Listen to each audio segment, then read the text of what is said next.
and today is Tuesday afternoon in Nigeria and most of West Africa and possibly the whole world is afternoon now. Um, I wanted to say this, okay? I came on Facebook, a page with almost 700,000 reaching 5 million. I came on Instagram, my new page, at least 14,000. I couldn't even get 100 people to come on live. Honestly, there might be somewhere everybody is right now. Aside from work, most of you don't work. Most of you work at home or you don't even work at all. But there is no football match going on because I get this when there's AFCON and all that stuff, but there's nothing going on. So I don't know why, people are not online. I hear it's raining in Nigeria. Heard about the Dana flight and everything. Okay, so I want to start the show. Let's get to 100 like I did the others, okay? I'm going to do the show whether we get to 100 or not, all right? Because on YouTube, I'm monetized, I'm monetized automatically on every video because people will come back and watch it later on. We have 61 people so far. And if you can, please send me a gift, all right? I need gifts. I need money. I need gifts. I celebrated 30 years. None of you didn't send me anything. You didn't congratulate me. You know what I mean? You didn't congratulate me. You didn't send me a gift and all that. Somebody said I work and I'm online from Saudi Arabia. Where's your Saudi money? You need to send me a gift, all of you. There are ways to send gifts. You can do what they call a YouTube super thanks. You can send the money in Naira. You can send the money. Somebody send me 1,000 Naira. Somebody send me 400 Naira. You can send it in dollars, wherever you are. YouTube super thanks. Try to support creators. Have you guys seen my, Son of God, you still have my Zelle. Zelle me now. Tell me, people, I need to rest. I'm an old woman now. I need to rest. My 60th birthday is coming. I don't know what I'm doing. I want to go to Dubai. I have no money to go to Dubai. There's just so much shit going on. If I can't go to Dubai, I want to go to Mauritius. If I can't go to Mauritius, I want to go to Maldives. If not, Seychelles. If not, Cape Verde. Somewhere where I can really, enjoy myself. Someone asked me in Nigerian, what should I say? A Nigerian billionaire's daughter. Yeah, you know who I'm talking about, but you never believe it. She's one of my biggest fans. She said I should come back to journalism. Like, I'm running away from something that I'm the best in. I'm not running away. I just can't take the mental anguish anymore. I want to do something different. Okay. When I return to Baltimore, I'm doing a drug education campaign in Baltimore when school starts in September, but I want to do other things. I want to meet Elon Musk. I want to meet Quincy Jones. Quincy Jones is 90 years old. He's only here for a limited time. I want to meet Elon Musk. I want to meet Jack Dorsey. I want to meet Oprah Winfrey again. I've met Oprah before. I want to meet with important people, and I want to go see President Biden at the White House on getting guns off the streets of Baltimore and improving lives of young people. I'm sitting here, I'm going to be 60. Brandon Scott is the mayor of Baltimore. Brandon was, 7 years old when I left Baltimore in 2003 or something. It was a kid. I'm going to be 40. I know he was a kid, 17, 16, something like that. Westmore was a troublemaker, always got into trouble. He was an intern at Mayor Kurt Smoke's office when I was in Baltimore. Before I left in 2003, I moved to Atlanta. So West became an intern at the mayor's office. Today, Westmore is the governor of Maryland. So I can't begin to tell you these stories. He just wrote something on his Facebook now. I'm going there to reply that. Governor Westmore. West wrote that Maryland has a lot of talent and we've never dug up those talents. How many times have you heard of a Maryland rapper, a Baltimore rapper? So I'm branding my son Rich KJC as the Baltimore rapper.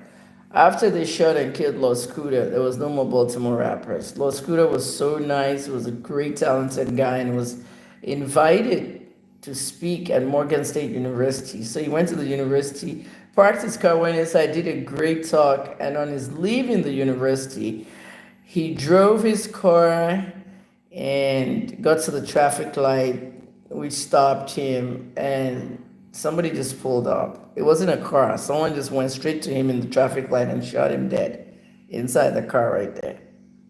Imagine. That was one of the saddest things. And from there on was, Baltimore has never had another rapper. Drop your account details. Which one do you want? Zelle or Naira? Okay, how can I send you gifts in Naira? You can put it on my first bank or you can do super things.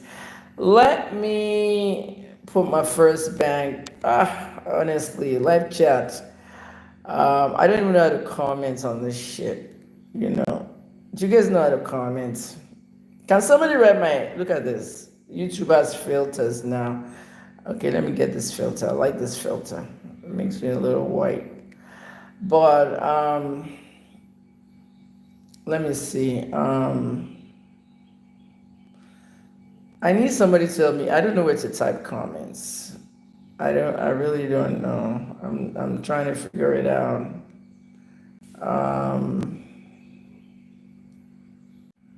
I accidentally cut you guys off. Can someone type this out for me? 2007. Okay, 2007 477 948. That's my account number. If you want to send anything to me, 400 Naira, 300 Naira. Somebody sent me 400 Naira in super thanks last week, and I really appreciate that. Or if you want to send it directly to me on First Bank, any amount. I need money, I need money, I need money. I need to travel and enjoy myself. I'm really, really sick. I've lost a lot of weight. I had pneumonia. It was really bad, 2007 477 948. Salahuddin has something like a shark here. What's that, a new thing? Did anybody get that account number? If you're in America, Zelle me, please. I appreciate you. Zelle is Kemi Talks Media at yahoo.com. Look at me begging for money from all of you. But YouTube are my best fans when it comes to supporting me. Baron Debio Naira account 2007 477 948. First Bank. Zelle, Kemi Talks Media at yahoo.com. That was Bank of America. I don't have Venmo. I don't have Cash App. I don't have many things. I have PayPal. If you want to send me something, paypal.me/Olukemi Olunloyo, my full name. PayPal.me/Olukemi, not .com, .me/Olukemi Olunloyo. Look at that. Someone just sent me $10 on super thanks. Who is this? Who sent me that $10? Son of God, thank you so much, Son of God. And see, Son of God said he or she had my Zelle. Now I got $10. That's gonna be what in Naira? It's a lot. So the Naira account. Did anybody get the Naira account? Did anybody write it down? Did anybody write it down? Dubai is good. I just want to go and see that Dubai and enjoy myself. Right now, the whole place is dirty and flooded, and I want all that stuff to dry up before the next storm, So, can you continue making your videos in English for us who don't understand Yoruba? Unfortunately not. I don't make money in English. You guys have to understand, I never made anything in Nigeria. I gave you too much news, too many investigations. I spent all my money, everything. And what did I get? People shaming me as a beggar. I don't have any money for English. English doesn't get me views. All right, there's two ways to make money. If somebody's paying you a salary, I never had a salary for 10 years in Nigeria. I worked without a salary. I worked as an independent journalist, and most of the money I had to use for my work was from my pocket. And I was abused. I was threatened. My phone number was no more of that English shit. It was like I was giving you news and you are not even supporting me, rewarding me until all these social platforms started this whole thing. Facebook says, support these creators. We're going to give you stars. Buy stars, give it to them on their live. YouTube said super thanks. TikTok said gifts. Everybody started doing this and nobody called me a beggar anymore because the platforms themselves are begging for us. Have you seen my numbers? Please go to my videos in the last 2 weeks. Any video where I spoke in English, the highest views was 600, 300. It's $8 per 1,000 views. I was getting 300, 400, 600. Look at my Yoruba videos, 10,000, 17,000, 13,000. When I speak Yoruba, I make money because you're not giving me money. You're not rewarding me. You're not supporting me. This is not about a sense of entitlement. People come out and research what they want to put out that day. Somebody's already messaging me today. When are you going to talk about the Abuja bullying case? I don't have time. Okay, I will do it. I know if I do it in Yoruba, put it up, people will love it, what I have to say, and I will make my money from there. But do that kind of stuff in English, there's not going to be a whole lot of views and no money. And nobody's supplementing it by rewarding me. Do you see why I don't do videos in English anymore? Jesus Christ, look at the super thanks coming in from me. Somebody just sent me 50 pounds. Another person sent me $10. Look at money coming in. Thank you, thank you, thank you for these super thanks. You see why I sit on YouTube? I was on Facebook, nothing happened. 66 people. I was on Instagram, 47. Now we have 168 on YouTube, and now I'm getting, Shola Oni is sending me 50 pounds from the UK. Do you know how much 50 pounds in the UK is when I transfer that to Naira? It's a lot. You know what I mean? It's a lot. Okay, and we have Emmanuel Ogudikbe who just sent me $10 from America in dollars. It's a lot. Okay, and of course, Son of God sent me $9.99, which is $10 as well. So please don't feel offended. I just told Yoruba doesn't pay me. It's like the question you just asked me is like, some people have even insulted me. You're limiting your audience. No one's going to follow you now. More people are following me.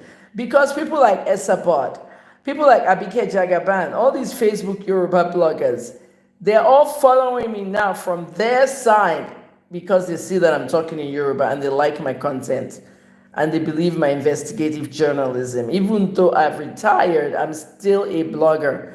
I'm going to be 25 years as a blogger very soon. But as a journalist, I'm done. No investigations, no reporting news every day. I'm still blogging. I don't have a template blog, but vlogger is a blogger that does video blogging. So I'm vlogging now, and it's like I'm making something small at least. Do you understand what I'm saying? So I can't come back to Nigeria to help the government with drug abuse. I've already asked the government to give me the job. They did not give me the job. You know what I mean? I can't help them. However, when I was in Nigeria, I wrote 36 governors. None of them responded to me, including Sheyi Makinde, and I've told them that they must not celebrate me when I go to the White House and meet with President Biden on drug abuse and gun violence. Okay, I don't want to be recognized by Oyo State government for anything. I was there 11 years in Nigeria. I was in Oyo State 7 years. Okay, this is the reason why I do not talk to my family and I do not talk to my dad especially. Because my dad is behind that whole Oyo State situation, telling every governor not to hire me. But at the end of the day, leave them alone. I want to do my own thing, okay? On April Fool's Day, I said President Tinubu gave me an appointment, okay? Everybody in Nigeria emailed me. People congratulated me all over, but some people even emailed me. They wanted to work with me. That's how life is. Everybody was sending me a proposal. I'm in New Jersey. I want to come back home and work with you on the drug abuse. I'm here, I'm there. People that don't talk to you on a normal basis. Some have even abused you. I've abused you in the past, but my mother's a drug addict. I formed a support group on my street. Women will meet once a month at our house. We talk about drug abuse. People had great ideas, but they all wanted to work for me, not knowing it was an April Fool joke. That's life now. So the following week on the NDLEA live spaces, I broke it and I said, okay, guys, President Tinubu didn't give me anything. That was April Fool, and we all laughed it over. Do you know what I mean? They're not ready to end the drug problem. So I can't come back home. Oh, no. If they offer me that job now, I'm not even coming back for it. I'm not interested anymore. There's a time when you're interested, and there's a time when you're not interested. Who has sent me a gift on my first bank? Has anybody sent me a gift? That first bank, Baron Debio, thank you. 2007-477-948. First bank. She has put it on any amount. Shola Oni, I have PayPal as well. Thank you for the £50 though. The PayPal is the paypal.me /Olukemi Olunloyo for the future. So I'm trying my best, okay? Now, let us talk about the whole issue with the Mohbad thing. And I want you guys to be very interactive. Interactive means you should comment on what I have to say. I'm not blocking anybody because I want to hear everybody's opinion. Please, I'm asking you on this live video, do not write a comment. I have 2 rules. Do not write a comment off topic. We're talking about Mohbad. I don't want to hear about Davido. I don't want to hear about Grammy Awards. I don't want to hear about bullying in Abuja schools. I don't want to hear about 42 million naira school in Lagos. I don't want to hear off topic. We're only talking about Mohbad. That's my first rule. Second rule, people, do not write a comment on this topic about Mohbad, Wumi, family, Liam, that you want me to like. Okay, don't write a comment because you want to impress me, or you want me to praise you, or you want to praise me. Write a comment from your mind. Okay, I'm not blocking anybody. The only reason I block people on social media is when they insult me. You can't call me names. Okay, I am a phenomenon. Kemi Olunloyo is a phenomenon. I'm a chosen one. My IQ is 207. I am brilliant. I'm a genius, and I will tell you that because nobody else is going to tell you who you are. You know yourself. Okay? So don't impress me by writing nice things. If you feel something I'm saying is wrong, you write that comment and say, I disagree with you, Dr. Kemi. And this is what impress people. And in my own circle, I don't want herd mentality. Do you know what herd mentality is? Herd mentality is when Nigerians, okay, want to be part of the crowd. All right. Look at the herd mentality on the Abuja kid that was bullied. Everybody was tagging a certain politician, saying, look at how they're slapping your daughter. So many people, even the major blogs were tagging him. And the politician had to respond that, I heard my name is everywhere. This girl is not my daughter. I don't know her from anywhere. Now, don't embarrass yourself. Don't follow the crowd. Okay? I will do a video on that case. But let's just talk about Mohbad. Let's go. Yesterday, there were 2 ladies on my Facebook page. And those 2 ladies said something very stupid. I'm calling that stuff they said stupid because it was stupid. And a lot of times when I see stupid stuff, I will say the person is daft. The person will now say,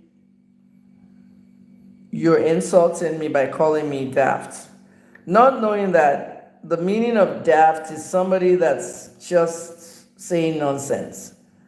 Okay? That is not what being daft is about. Being daft is when you write something that literally makes no sense.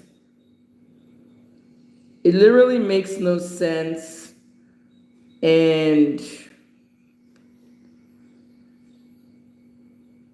you want to correct that person, and sometimes you yourself, you don't know exactly why that person wrote that stuff. Let me just type here to let people know I'm on YouTube Live. YouTube Live. So at the end of the day, a daft person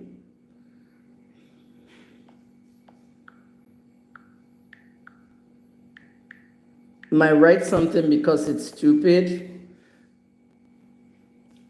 or because they don't know. And I sincerely think that these women don't know. That's why I want you to listen carefully. I'm getting their comments. Okay. Continue sharing this video, everybody. Continue sharing the video, please. I want to get their comments.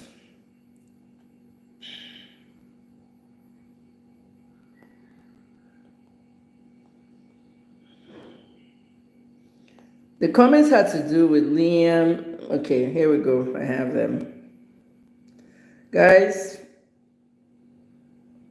I think it's time that we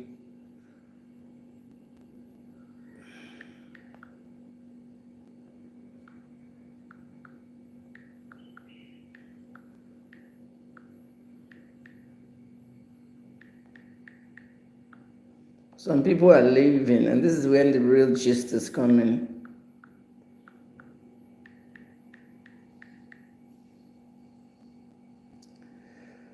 Okay.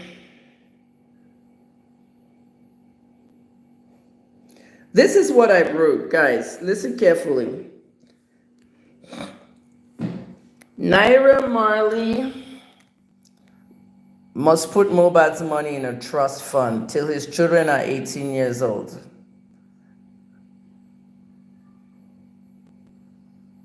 Naira Marley must put Mohbad's money in a trust fund till his children are 18 years old, meaning that Mohbad has other children. The one born the day after he died and Liam must both have DNA tests. A woman gave birth to a baby the day after Mohbad died. The woman brought her baby and said that this is Mohbad's child. We had an affair, a brand new baby, 1 day old, and that Mohbad has already resurrected by her having this baby on the 13th. We've never heard from her again. If she's in fact the mother of Mohbad's son. We're not waiting for the baby to start looking like Mohbad and all these issues with DNA come up.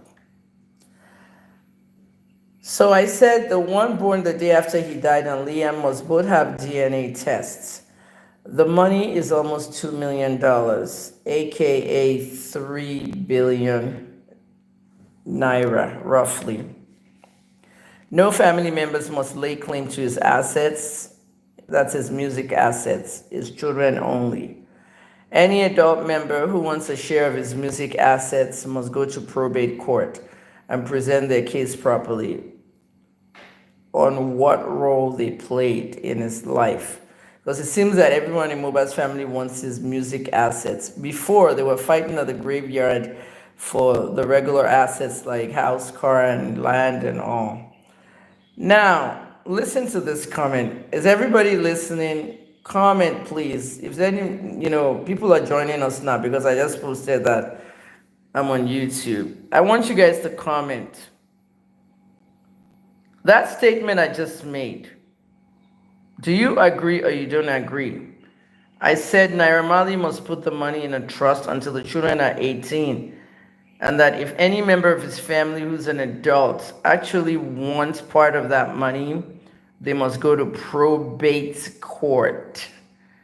Probate court. Probate is the court that you go to. May God never let us see tragedy. But if there's tragedy, let me give you the example of Juice WRLD, the rapper that died of a drug overdose coming out of a plane.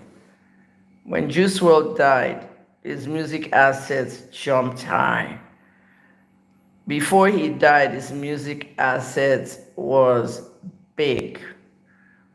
Today, his mother lives in the most expensive house in Ohio. She's having fun there, living there, but she can't be happy. Her son is gone.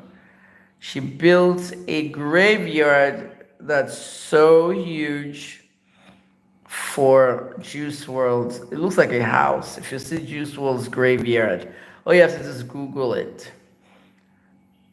Sometimes what you want is gone, but to get all his money, there are two ways to do it. If mother had all his passwords to his bank accounts, his mobile apps, his phone, all that, more than likely she did. But what if she didn't and there's money there?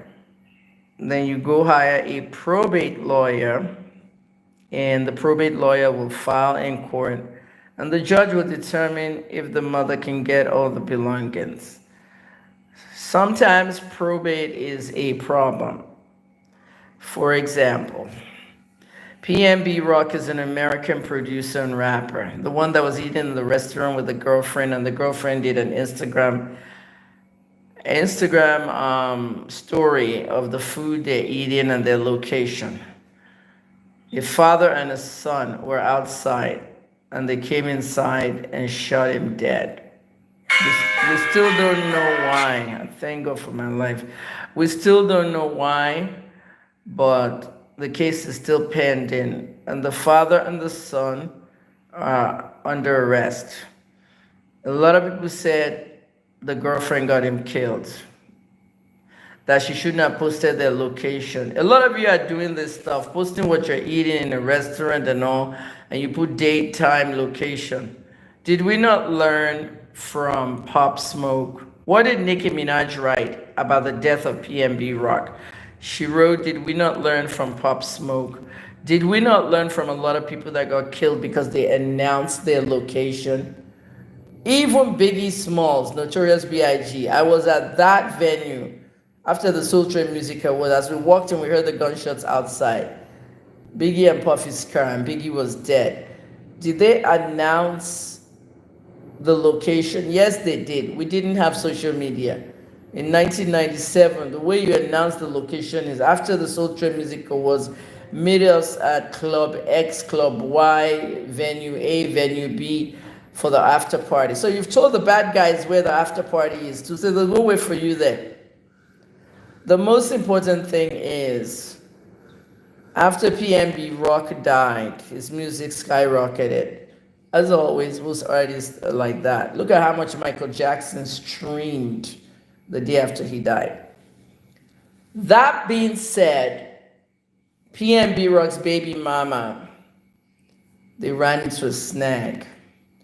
All his music assets were put together by his mother, and they didn't give the girl a penny. The girl was the baby mama. They had a little baby together. Imagine all the blood on the floor of that restaurant, everything. It was so bad. You can Google all this stuff. But I feel that the family of PNB Rock got emotional and angry because the whole world was lashing out on the baby mama for posting the picture. And some people even said she set him up. So with all that kind of negativity, that energy from the internet, that could have gotten to his mom. and his mom did not give the girl a thing. So she went broke. She was begging his mom to help her with the baby. That's your grandchild, that's his son. The mother did not give her anything.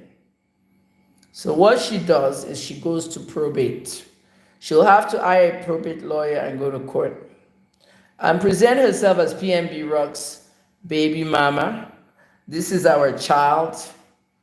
My child deserves some of his money. He will not be happy if he sees that they're keeping the money from his child. She has to go present her case through her lawyer. And when a lawyer presents it to the judge will now say, okay, I'm giving half of his estate to this baby. That's how it works.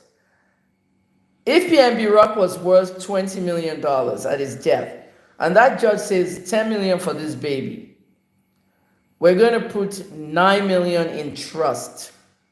So when the baby is 18, the baby can spend the $10 million, the $9 million. The $1 million will be awarded to the baby mama to take care of the baby until then. They have a way to do it. You know, $1 million might help the baby for 2, 3, 4 years, but they have a way probate is done. She has to hire a probate lawyer. She was on the internet screaming and shouting. No sense. They're not going to look at you. Those people were so emotional that PNB Rock was shot to death that they were not even sure about that girl, that he could have set him up for his enemies. Turned out that the father and the son that did the shooting had nothing to do with PNB Rock. They were just thieves. They were just armed robbers, period, looking for a good opportunity. The story was altogether sad. So now I have not followed up on the story and the probate, case, if there's even one. They might have agreed, settled, and given, PNB Rock's mom would have given this girl some money. But my thing is, I haven't followed on it, but if they were to go to probate court, the first thing that judge is going to say is for her to get a DNA test. I must make sure this child belongs to PNB Rock. When she does the DNA test and it matches his DNA, then we can now say who gets what. Do you understand what's going on? I want you to understand, because let me say something. I'm too brilliant. And sometimes being too brilliant works against me, because a lot of you are not as enlightened or not as brilliant. I don't want to say you're daft. I don't want to say you're daft. I don't want to say you're daft. I don't want to say you're stupid. I don't want to say any of that. But some of you are not as enlightened as me. Some of you are not as enlightened as me, and some of you need more information. Charlotte Thomas, my Zelle is Bank of America, Kemi Talks Media, the name of my brand. I'm expecting that Zelle. I need it. Please. Kemi Talks Media at yahoo.com. Charlotte Thomas, thank you for the Zelle in advance. I'm going to be doing more YouTube videos for you guys. Son of God, possibility of mentioning, what monarch are you talking about? Somebody was mentioning Elegushi here, and I don't know anything about Elegushi. I'm very focused on this case. Some people are saying Wumi had an affair with him, had a baby. I don't know anything about that. But there's a king in Lagos. Okay, the very same king. If you focused on all my investigation, you know who I'm talking about. There's a king in Lagos that all the governors and senators and all the big politicians and the businessmen and powerful people, they call him to harass the police. His own job is to get on the phone and say, hello, CP, please. They will put the commissioner of police on the phone. Listen, don't mess with our child. That's what he did in the Davido and Tagbo case. Don't mess with our child. Because Demon Adeleke called the king and told the king to warn the CP they shouldn't mess with Davido in the Tagbo case. Davido had questions to answer during the Tagbo case. You all went to drink together. You all made him drunk, and you all left him in a car and put the windows up, and you moved to the next club. And he died in the car and suffocated. And then, a couple of years later, 5 years later, Patrick was saying that Davido poisoned all of us and put stuff in our drink. Who should we now believe? Okay, I'm not going to mention that monarch yet, because mentioning the monarch kills my docu-series. Okay, it's allegations, but I know it happened. There are police officers inside that Mohbad case who are working with me, who are telling me things that I can't say. That's why I keep telling you guys, don't be telling any journalist that you need proof of anything. Journalists are not supposed to give you proof of anything. We're supposed to protect the source.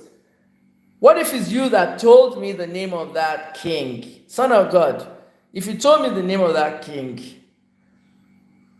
do you want me to not tell everybody on this live and tell everybody, oh, Son of God told me that king, so? No, I have to protect you.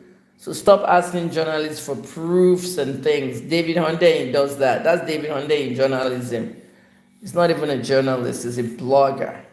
A wannabe journalist, investigative journalist that's running around looking for the president's certificates, but couldn't even verify my PR certificate. Writing an article like Kemi doesn't have a degree in PR. She made it all up until my school now tweeted and disgraced him. That's not journalism, I beg.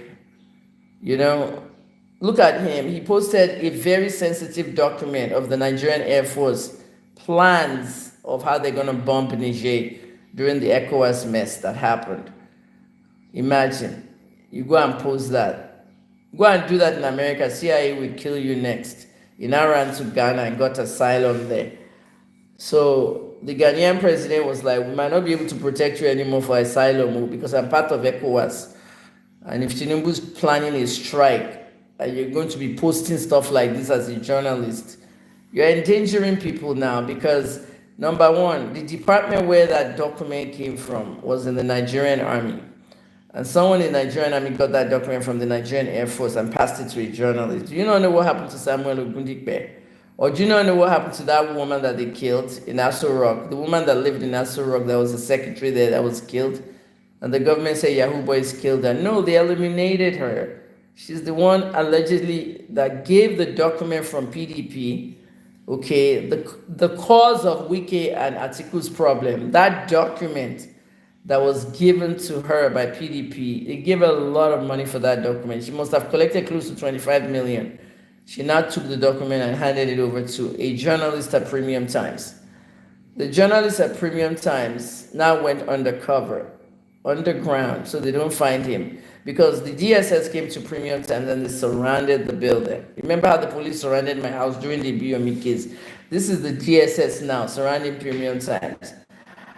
There was a siege, and then they went and surrounded the editor's house. The editor of Premium Times had to let Samuel Ogundikpe go. Samuel had to flee Nigeria with the help of other politicians who smuggled him out. See, he has been living in New York for the last 6 years. He now created the People's Gazette, his own newspaper. You guys don't know what's going on in Nigeria. It's only me that tell you. Did you know that story? Did you know that story? That document was about who's funding Boko Haram. And it has to do with Wike, when Wike was the Minister of Education for State under Jonathan. He wrote that letter to the governor of Borno State to tell them that they must not let the girls go and take their WAEC exam the next day because they had credible information that the terrorists were coming and that Boko Haram would kidnap all the schoolgirls. But the governor disobeyed Wike's letter.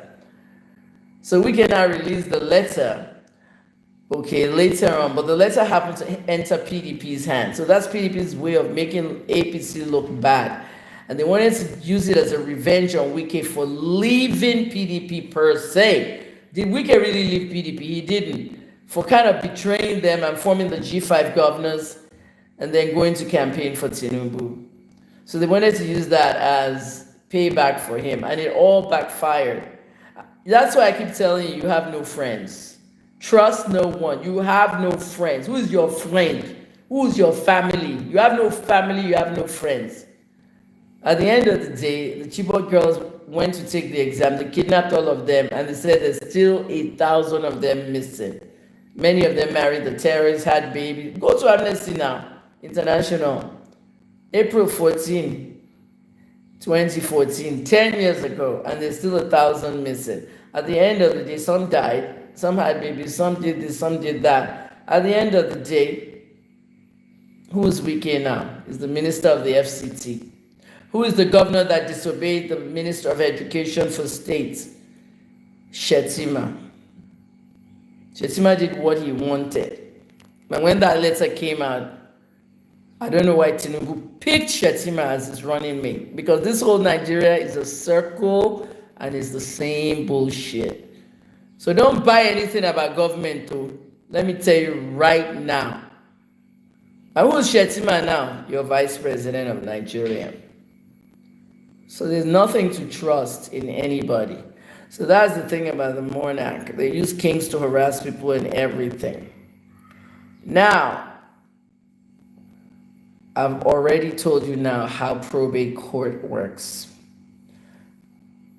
Ilerioluwa Oladimeji Aloba is Mohbad. Mohbad's mom is going to have a hard time in probate court. She was missing for 10 years. She claims she wasn't, that it was the father that prevented her. Everybody will have to go to probate court and put their case there. If you don't understand how music works, I will let you know in a minute. Before I get to these comments that want me to make this, please share this video. It's important people see it. Please do not get into trouble by uploading my live video into your YouTube. They will strike you and you will lose your channel. Do not upload my YouTube into your Facebook or anywhere, because I'm monetizing my work. Okay, if I let you remix it, you can only take a clip to remix. Okay, but don't carry my whole video. Somebody is carrying all my live videos into the YouTube channel, and that person has 1,000 videos and 70,000 followers, and when I file on my videos, they will strike that person twice and they will lose all their videos, their channel, everything. I have commented on that person's page and I said, remove my videos. They have not answered. So now when they take the video out, that person will join the crowd of DCMA violators on my email. Come and see all their emails. Dr. Kemi, please, I'm begging you. This is my life. I don't have my videos. I've uploaded all of them to YouTube. I don't have this, I don't have that. His own job is to be taking people's live videos and putting on his YouTube. You don't have this, you don't have that. Okay, so now they've taken all your money. You monetize all our own work, and they've taken your channel. I'm not going to want the best in game, but it's going to be brutal. Before I give you this women's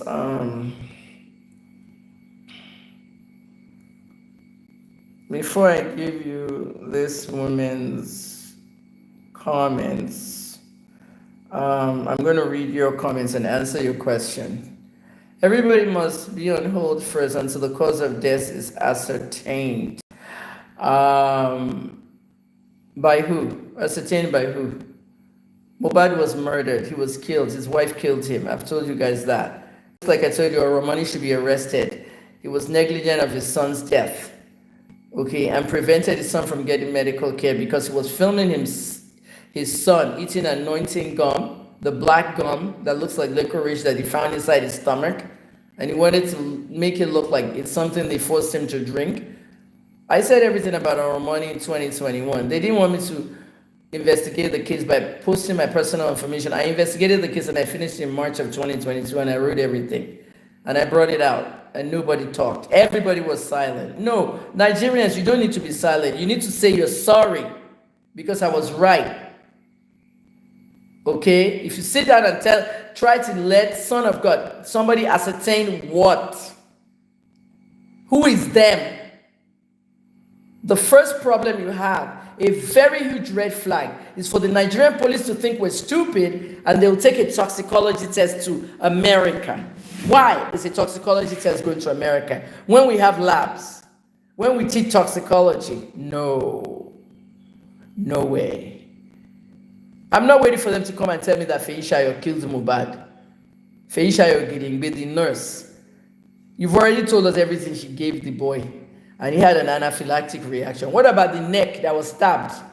Who threw the bottle? The bottle was broken when Wunmi threw that bottle during the argument over the Canadian visa.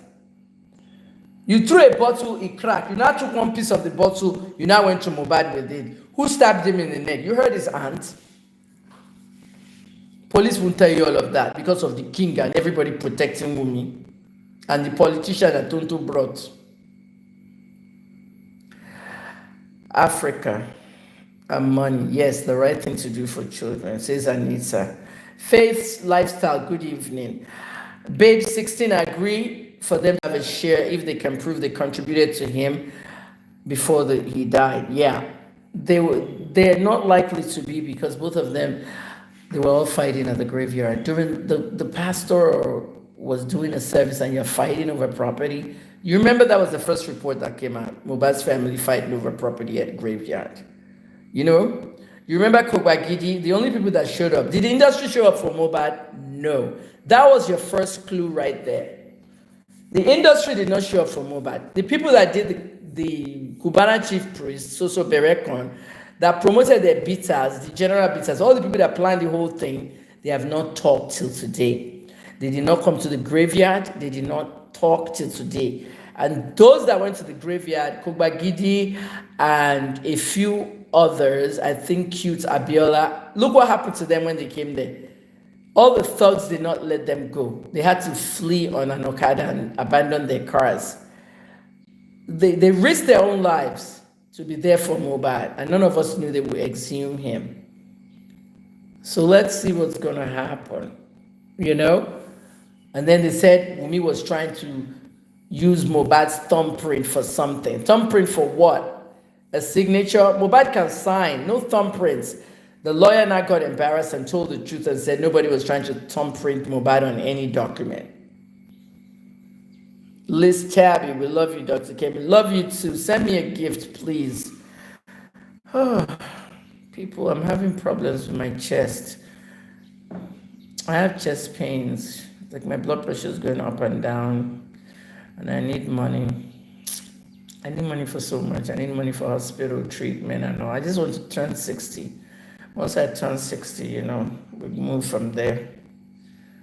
That's why I'm always doing my birthday the year before. You know, my dream is to have my birthday party somewhere and a sake show up and come and sing for my birthday. Yoga, yoga! Ay, ay, ay, and nobody tell me yoga, yoga. God, that's my dream, for him to come and play that song. Babe 16 said, I do not believe in an adult enjoying where they do not sow. Yeah, a probate court. Yeah. Mohbad's mom and dad came to see Naira Marley. One of the biggest mistakes ever that Mohbad did. And like I said, remember what I said at the beginning of this broadcast? I said, Nigerians, I don't want to make you look like you're stupid, you're not intelligent, but I'm very intelligent, I'm a genius, and I don't want to use that to put you down. I want you to understand that what I'm trying to do is to explain some things to you. When this happened, I was not in support of it. Many people call me mad woman. You don't take your mom and dad to see your boss if you have a problem with your boss. If you have a problem with your boss at work, will you take your mom and dad to your company CEO? No, they don't belong in there. If your boss is a record label boss, if Ariesta has a problem with Don Jazzy, should she carry her mom and dad to go and see Don Jazzy? No, it's not done that way. In the music industry, unless your mom and dad are your managers, yeah, if my child has a problem with the label boss, I'm his manager and his publicist, I'm going. Boss Elgulu, if Borana has a problem with Atlantic Records or any of his signees, Boss is already an industry, mom, and she knows the business. Billboard even honored her as the best businesswoman manager or best momager of the year 2 years ago. So it's different. We saw a video of Mohbad's dad standing there, Mohbad's mom on her knees or something stupid, and we didn't see Naira Marley. He had the camera like this, filming them. He sat on a bed like a king. It's not done. When I mentioned this to somebody close to Naira Marley, the person said, Dr. Kemi, when you to spend lori Mohbad, or what to invest lori Mohbad, you know what that means. Dr. Kemi, don't you know how much money Naira Marley invested in Mohbad? He spent a lot of money in Mohbad. But then Mohbad was also the songwriter for Malian music. Almost every lyric in that label was written by Mohbad. And we know there are 3 good songwriters in Nigeria. And all 3 deserve to be in the Hall of Fame. America has it, but the Canadian one is the most popular. So can. Learn something. So can. You can Google SoCan. You can go to their Instagram, follow them. Twitter, follow them. SOCAN, SoCan, the Song Association of Canada. They actually give awards to the best songwriters. They have a Hall of Fame where they'll put the best songwriters in there. Songwriting is so important in music. Just like the pharmaceutical company makes the tablets and the capsules and the liquids, the pharmacist is very important in pharmaceuticals because we are the ones that are going to give it to the patient and explain how they're going to take it. Without the pharmacist, the doctor can't function. Somebody was abusing me 3 days ago. I'm not a medical doctor. I shouldn't be giving CPR and first aid information. I said, you're fucking stupid. A man was sitting in a bus in Ilorin. He was seasoned. Did you see that video, guys? The man was shaking. He was having a seizure and nobody could do anything. Nobody could do CPR. There was even a nurse in that bus, public transportation, who was scared to even touch him. He ended up dying. And I was saying, this man should have gotten CPR. This man should have... Nobody even took the seatbelts off, nothing. And somebody was abusing me. I know a medical doctor. I don't have to be a medical doctor. I'm a clinical doctor. Clinical pharmacist doctor. Clinical doctor pharmacy. Doctor pharmacy degree is a clinical degree. That's why we work alongside the physicians. And we make the recommendations of what drugs they need to give the patients. That's why we call them PharmDs, Doctor of Pharmacy. And that's why I'm called Dr. Kemi. For so many years, I was showing myself as Kemi Olunloyo, the journalist, until one day, January 2022, when he was arrested for all that tramadol, everybody then found out that I was actually a pharmacist in 2022. 10 years after I arrived in Nigeria in 2012. At the end of the day, that's when I changed my name to, don't call me Kemi Olunloyo, don't call me Auntie Kemi, just call me Dr. Kemi. I'm very professional. And it's the same thing with Mohbad. Mohbad's family had no business with Naira Marley, period. If Mohbad was a man, when I say a man, sometimes you have a man. Sometimes you have a boy in a man's body. Mohbad was a boy in a man's body. When you sign a record contract, you must know what's in there. You must look it over. You must have a third party look it over for you.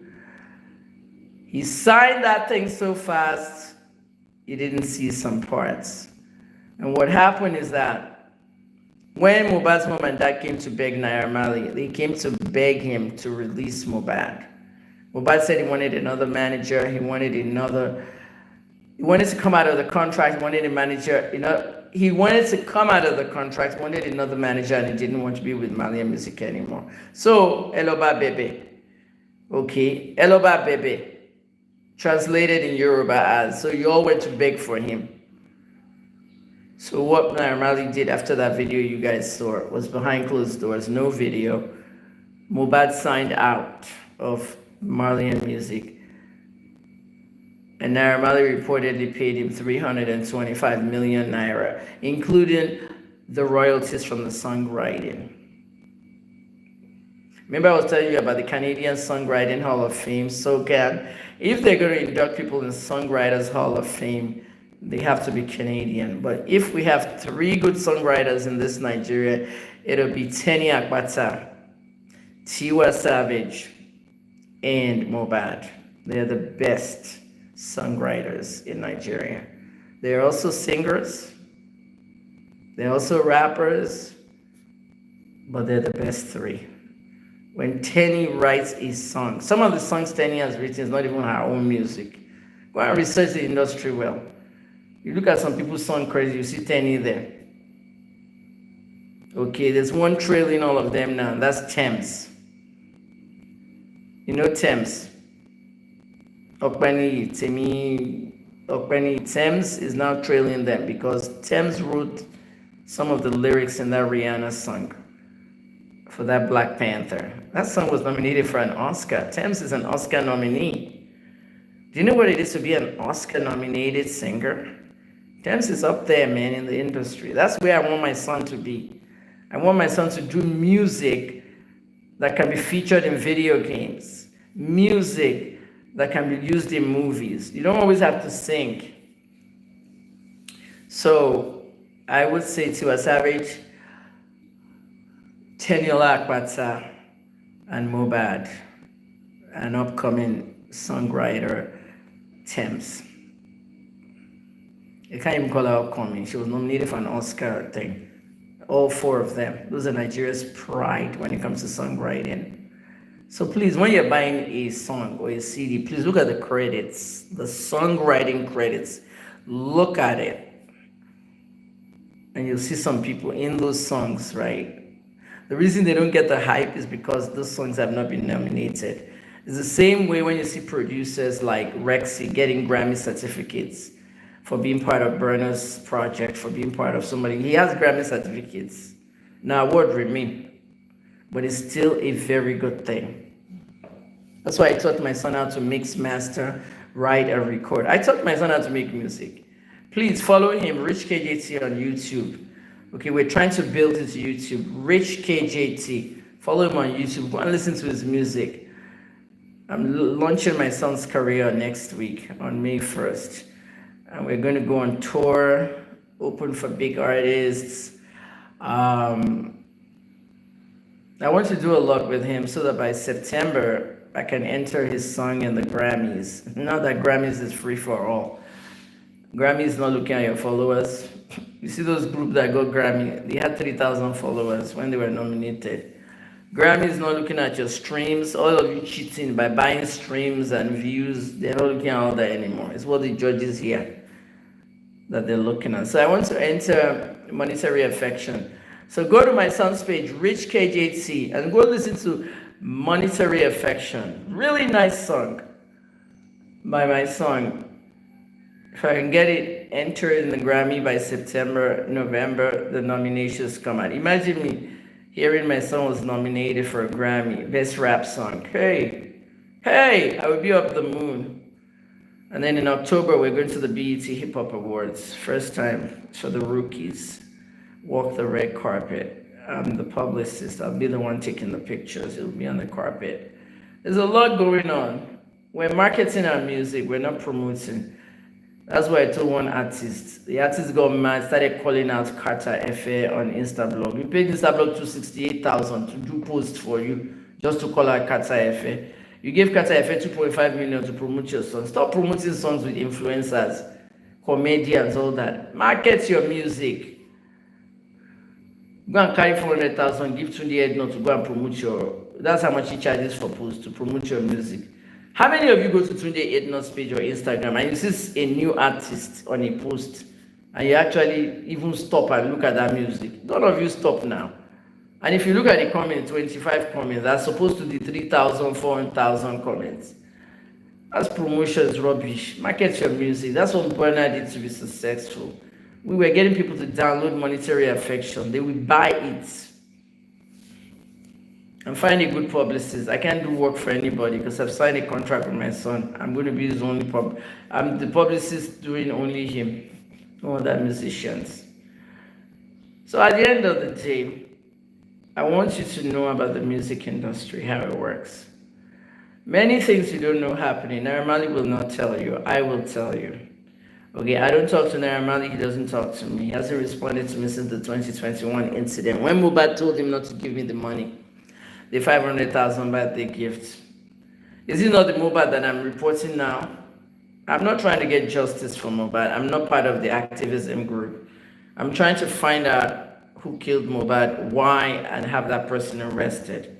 It's different from justice for Mohbad. I'm a journalist in this case. I have finished the case. I have tweeted 2 times now that Wunmi killed Mohbad and the police must arrest Wunmi. The same way Bobrisky and VDM had it on their neck, and VDM kept saying the police must arrest Bobrisky. Well, I am doing the same thing. I even messaged the spokesman. I tweeted to Muiwa Adejobi, they play. You say, don't say things you don't know. He was tweeting to everybody that they shouldn't say things they don't know because of cyber law crime. They play. Arrest Wunmi. She killed Mohbad. Notice that I'm not using any non-affirmative words. Okay, journalists must use non-affirmative words to prevent being sued. Those are the scared journalists. Wunmi allegedly killed Mohbad, arrest her. I'm not doing that allegedly stuff. This is not a non-affirmative thing. She killed him. So now, let's go back to the baby. If somebody has a piece of glass that was thrown at Mohbad and hit his neck, stabbed him and he died, the DNA is inside that glass. If Wunmi touched that glass, her DNA is on that glass. That's why they need her to have a sample. But Nigerians have fixated on the child as well. The father said it, Joseph Aloba. He said, the father said, I need DNA on 2 levels. 2 levels. Mo fẹ́ mọ̀ bóyá ọmọ àlè ni mo gbé dání. Mo dẹ̀ fẹ́ mẹ́ni tó pọ̀ mọ́ mi. In Yoruba, that means I want to know whether I'm carrying a bastard as a grandchild. And I want to know who killed my son. Have you not seen people in America released after 20 years in prison and then they give them $3 million for their anguish? Released because DNA exonerated them. DNA exonerates a lot of people from crimes they were not at. Some of these people were arrested at crimes they didn't perform. When they get into interrogation room, the police will force them to confess and they will lock them up. Easy work for the police. Some of those police are dead. Some of them are retired. And you know what? The ones that are retired are in their 80s and 90s. They will suffer the rest of their life. Half of the time you get, if they don't have cancer or something, you put somebody else in prison, innocent. DNA exonerated them. No one's going to tell me toxicology went to abroad though, because a doctor at Lagos Forensic Center just gave us information about Ataga's case. I investigated Ataga's case too. Michael Ataga, that was having an affair with Chidinma, Kirikiri Chidinma, the really like girl. 2 weeks ago, they reported now that they found Ataga's blood on Chidinma's dress, and the DNA matched. So if you have DNA in Lagos Forensic Center, you can do toxicology over there. Don't let the Lagos State government come to you and tell you they will give you. They've already fucked up. Errors everywhere. Benjamin Hunde, the spokesman to the Lagos State Police, told us on September 21st, the autopsy is ready. We're just waiting for the toxicology test. I now tweeted and said that takes 6 weeks. Hunde replied to me and said, yes, correct. I'm educating Nigerians. Even Whitney Houston's toxicology test, as I was close to Whitney, as much as I was close to Whitney, I was waiting for that. I wanted to see what they found, because the crack dealer came at 10 a.m. that morning before the awards, the Grammy Awards, and she met with the crack dealer at the pool of the hotel. The surveillance camera shows that both of them were talking, and they exchanged something. So we wanted to know whether it was a crack that she smoked that killed her. Turned out that what killed Whitney Houston is corrosion of her heart from so much drug use. That's what the autopsy read. And the toxicology. They didn't even find the crack inside her. She had not smoked it yet. Maybe it was for after the show. The food she was eating, they sealed it up, they tested it for poison. It was not that. It was the damage all the previous drugs had done in her. Now that being said, going back to Mohbad, I want to read you this because this is very important. And this is why I'm doing this video. I was reading comments, right? Adeola Omolola, thank you. Make sure you press the like button, share, and subscribe. Harrison Sydney is spamming and promoting me. Thank you, Harrison. Everybody should click the like button. Everybody should actually click the share and subscribe and the notifications. If you press the notifications bell when you press subscribe, that bell will tell you I just did a video or I'm about to, because I'm going to premiere some new things. I finished the Diddy documentary. It's in English. You need to see it. All the parties I attended, all the Diddy parties I attended, everything I saw, my friendship with Kim Porter, his late baby mama, everything. I'm going to release it this week sometime. Now, I need you to see this. Now, this is really annoying. And I really try my best not to insult anybody. But God, I was angry. Let me just finish all your stuff. Noah, what do you mean by name a car for an edit? What is that? I don't like spam. Name a car for an edit. Let me put you in timeout. I don't want. I've removed Noah. There's too much spamming.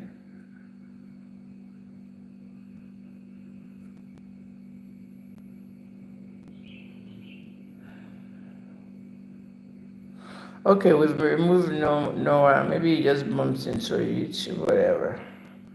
Don't respond to him.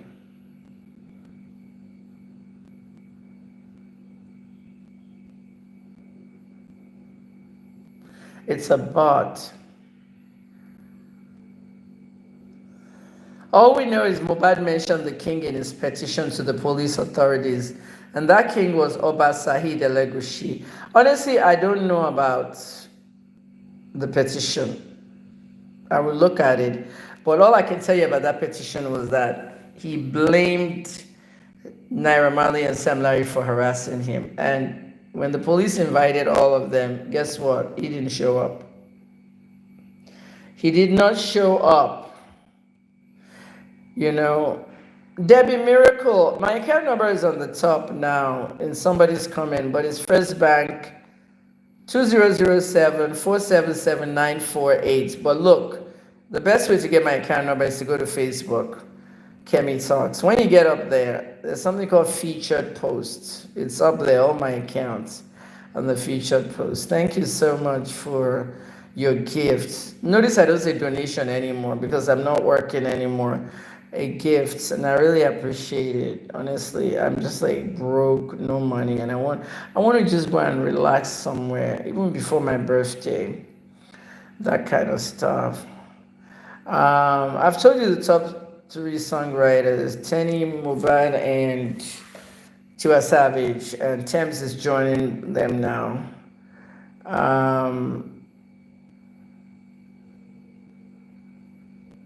Simi is not one of the, top songwriters in Nigeria. It's very important. Adebo Ali, Simi is not even next to them. You need to know what a songwriter is. That kind of stuff. Hawa said, in a nutshell, he was desperate and had complex issues. He actually thought he couldn't stand alone. That's why he believes so much in frenemies. Now, you're right about that part. Most Nigerians didn't notice the desperate part. Guys, do you remember the day that Naira Marley actually introduced Mohbad to the world? I just signed Mohbad. Do you notice how quickly Mohbad signed everything and sat down for the photo? He just wanted to be signed. And we didn't know that this was going to end in a tragedy. You know what I mean? It's just like, don't you please, no advertisement of anything. But I've told you guys I'll take you out to that kind of stuff. Olatunde Gideon, you know how it works, but your son never blew. My son didn't blow because he's an underground rapper, okay? So don't try and insult me because I'll remove you from my channel now. You're a fool. You need to know what underground rappers do. They rap underground, okay? Those are the SoundCloud rappers. I'm sure you don't even know what SoundCloud is. It's the same thing with XXX Tentacion. Most people didn't know Tentacion until he died. All right, my son is an underground rapper. He doesn't perform at concerts. He doesn't do anything. He decided he wants to come over the ground. All right. A Canadian blogger called me and said, the little boy in the Drake pictures, where is he now? I said, he's rapping. It's very easy for him to get in touch with Drake again. And when Drake starts doing a song with the little boy that follows him everywhere, when I was a music journalist, you all say you know him. So don't talk rubbish. Olatunde Gideon, I'm sorry, you can't follow me on YouTube anymore. Bye-bye. Nobody assaults me and get away with it. He's gone. Don't worry about him, I beg.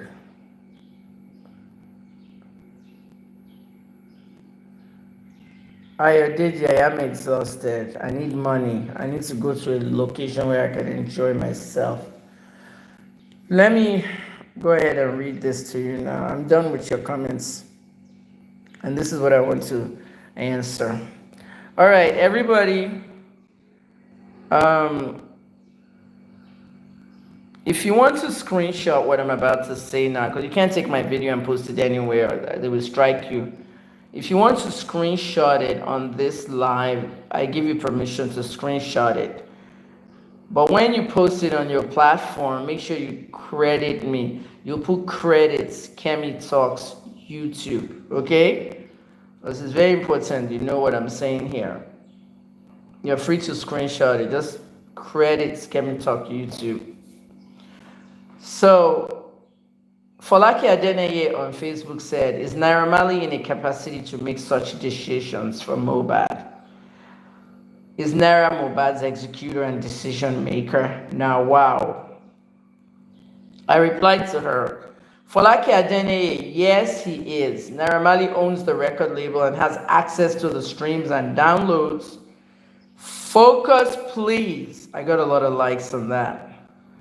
Another person said, Folake Adeneye, you don't know anything about music.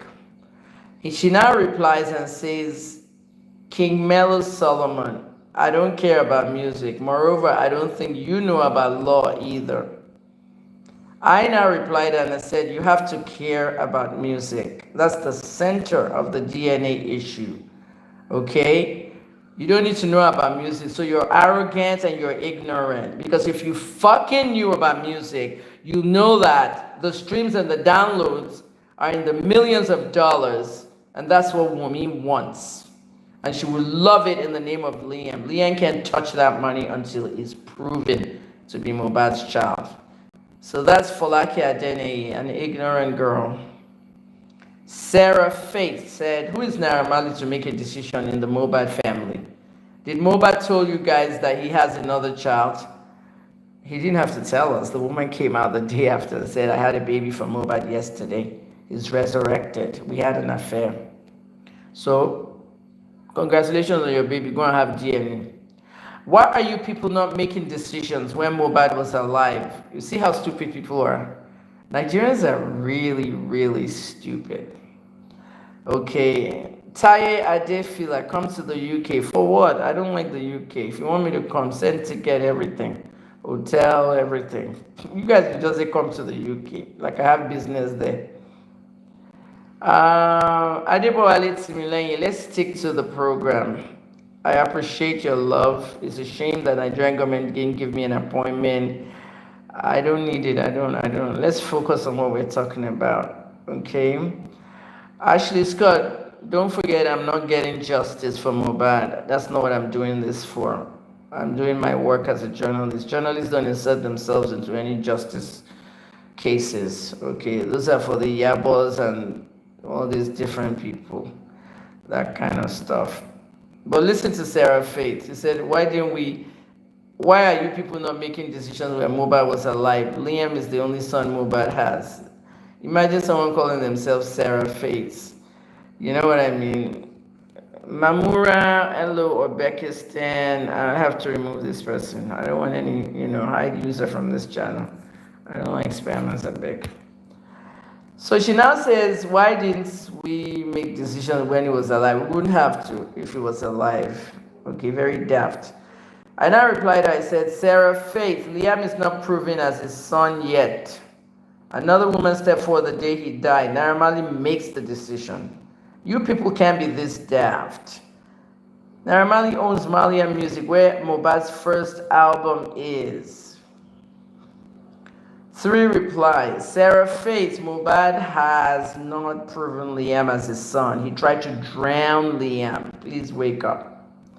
Then another person came and said, Vivian, something, see your life, Sarah Faith. A lot of people don't understand how that works. Okay? The same thing another person said on this thread. All right. Naira Marley must give money to the family on Mohbad's music. Must? No, he doesn't have to. Kemi Olunloyo, no, he doesn't have to. Mohbad left no will. That family is very disorganized. They all have to go to probate court. They will pay their nose out. Nobody does probate for free. You say somebody's doing, Falana San is doing them pro bono. What has he done? Case has collapsed in the inquest. Sam Larry, Naira Marley, all the people that reportedly bullied him, they should have testified at the inquest since everything don't go. Okay. No DNA, no burial. Femi Bolaji, yes. They must swab the mouth, inside of the mouth of Mohbad's dead body, and make sure the same swab in Liam is the same. If it doesn't match, no. I thought you were recently appointed as special advisor. Be focusing David Abel, I beg. Old news. So you didn't hear it was an April Fool's joke. Guys, focus now. I don't like when people are not intelligent. How can you be a follower? We are not a follower, I beg. You're just somebody that comes to see my page. If you were a follower, you would have known it was an April Fool's joke. And I made the whole joke was broken in the NGLA live. NGLA Spaces on Twitter every Friday. The following Friday, I announced it. It was an April Fool's joke with me and Femi Babafemi, the NGLA spokesman, and everybody. Even Chairman Marwa was in it too. We all joked and laughed. Minke. Tinubu won't give me any position. And if he does, I'm not interested now. That's not what I want to do. My area is different now. I'm going to be working with the White House Office of Gun Violence and Drug Abuse so I can help the Baltimore youth in my hometown. Baltimore is my hometown, no longer Ibadan, your state. Baltimore, Maryland. You know. Probate lawyers cost a lot. Shikishi 01, thank you. They will pay their nose out. It costs a lot. And probate lawyers in Nigeria, hey, the only one that's really even good, they won't be able to afford him, Afe Babalola, and the man is old, you know, is Afe Babalola still alive? Or he died? I don't even know, but the man is old. Anyway, let's give likes to the video, please. No, share the video. It's better you share.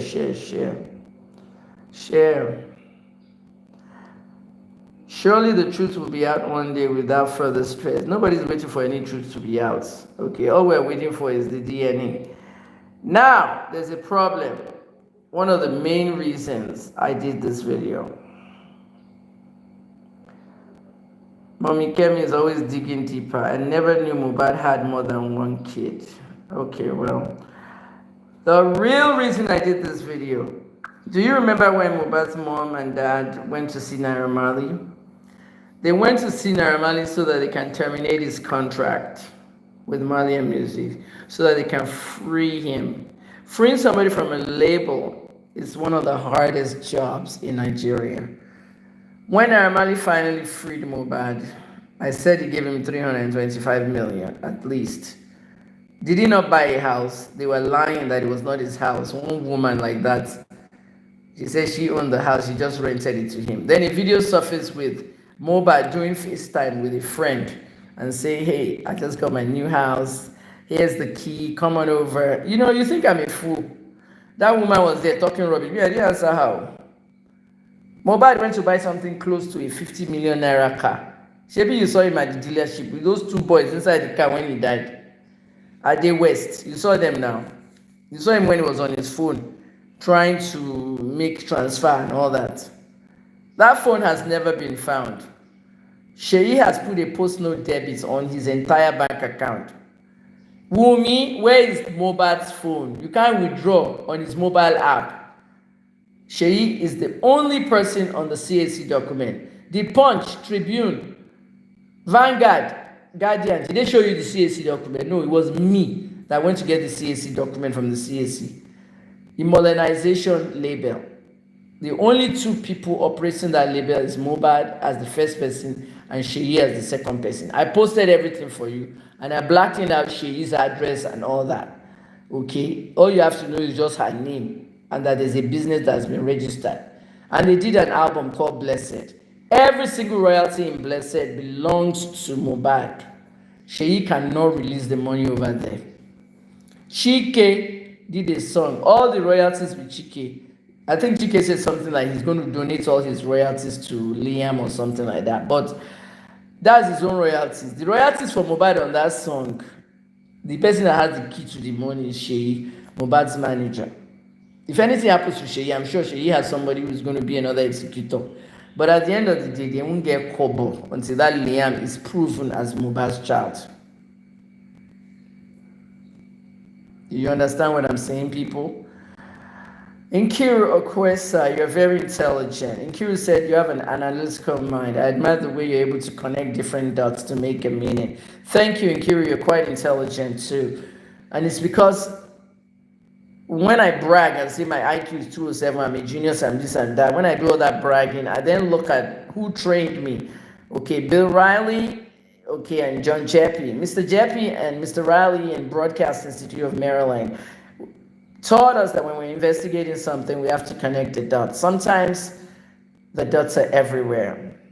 We have to communicate with somebody before we reach the next person. If you want to ask Tiwa Savage why she did a sex tape, and you know the guy on the sex tape is sitting across the room from you, you might want to ask that guy first before you go to Tiwa Savage. Because that thing might be in front of you, that you get answers before you go to Tiwa Savage. So why were you doing sex tape? Why were you taping her? Okay, if you hear answers over there, then you can go to Tiwa Savage. It's the same concept with the television. In the 70s, we sat in front of the television with our parents and we're all watching. There was no color TV, it was black and white. But if the volume was low from the studio, your dad would send one of the children, go there and turn the volume up. One of us would walk to that TV and turn the volume up. When we're done watching the show, Village Headmaster, Baba Salah, your mom or dad would tell you to go and turn the TV off, right? Maybe Kemi has entered the room, she's tired, she's going to school in the morning, and maybe Shola and Funke are still there at the TV, and mommy is with them. Mommy is going into the room to sleep and wants everybody to go to bed. Shola, go and turn off the TV. Will my brother Shola not go towards the TV and turn it off? That's how it was in the 70s.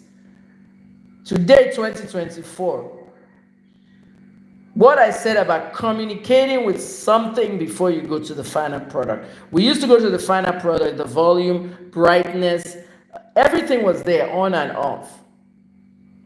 But today we have a piece of stick. It looks like a phone like this with dots and everything on it. That stick is called a remote control. We point it at the TV. You see how I'm pointing it? You point it at the TV. And on that remote control, you can turn the TV on and off. So you communicate with that thing instead of going directly to the TV. Do you understand what I'm saying? And that's what Nkiru is talking about. I have an analytical mind. You know, nobody will send their child to go and up the volume of the TV. TV still have volume, but how many people are going there to go and increase it at the television? Rarely, unless they can't find the remote control, because the remote has the volume up. The channels, I lived in the 70s control, which communicates with the TV, so your own no be my whatever anymore. You just take the thing, the TV or remote to talk to each other. That is how you do things. Skill 01, but can Sheyi be trusted? That's not my question to answer. Sheyi opened immunization label with Mohbad. Simple. Okay? Sheyi was part of the Malian crew. Sheyi was the lesbian lady who, I don't have anything against lesbians or gays. Okay? Let me turn on the light of this room. I don't have anything against lesbians or gays. I lived amongst them for years in America and Canada. Okay? Sheyi is a lesbian, apparently. And she's like, you know one name that they call lesbians? Dyke. She's a guy-looking person, and she has blonde hair on top of her regular hair. She's the one running after Wumi in the NDLEA video, shouting, Wumi, no, Wumi, no, Wumi, no. Wumi was running towards the NDLEA guy to go and attack him. The guy holding the gun. And he was saying, Wumi, no. If that was America, they would just shoot her dead, straight there. She was really lucky. That kind of stuff. So, at the end of the day, why did mommy and daddy come to beg Naira Marley? You said you didn't want the manager anymore. You don't want the label anymore. You want to come out of the contract. At the end, Naira Marley freed Mohbad and paid him money, freed his contract, and freed the manager. Okay, when he and his producer went there, they had a fight, they beat him, he ended up in the hospital. He didn't have the Malian manager anymore, and he took Sheyi with him, and Sheyi became his manager. They went to the CAC with the 325 million. He bought a house, he was about to buy a car. He did a music video and a new song. You saw that music video where he was wearing all white, talking about, I don't smoke anymore, I don't do anything. A symbol of, I'm starting over. And it was a new life. And he was blacklisted in the entire industry because the whole industry saw his parents begging for him and all that. Nobody would book him to any shows now. Nobody would book him to any shows. Nobody would book him for anything. Industry blacklists you over there. They even blasted my own son, who is a rapper, because I didn't like the video. There are many things that they do in the Nigerian industry. At the end of the day, we don't need them. Look where we are now. At the end of the day, he took Sheyi with him. They started the business together.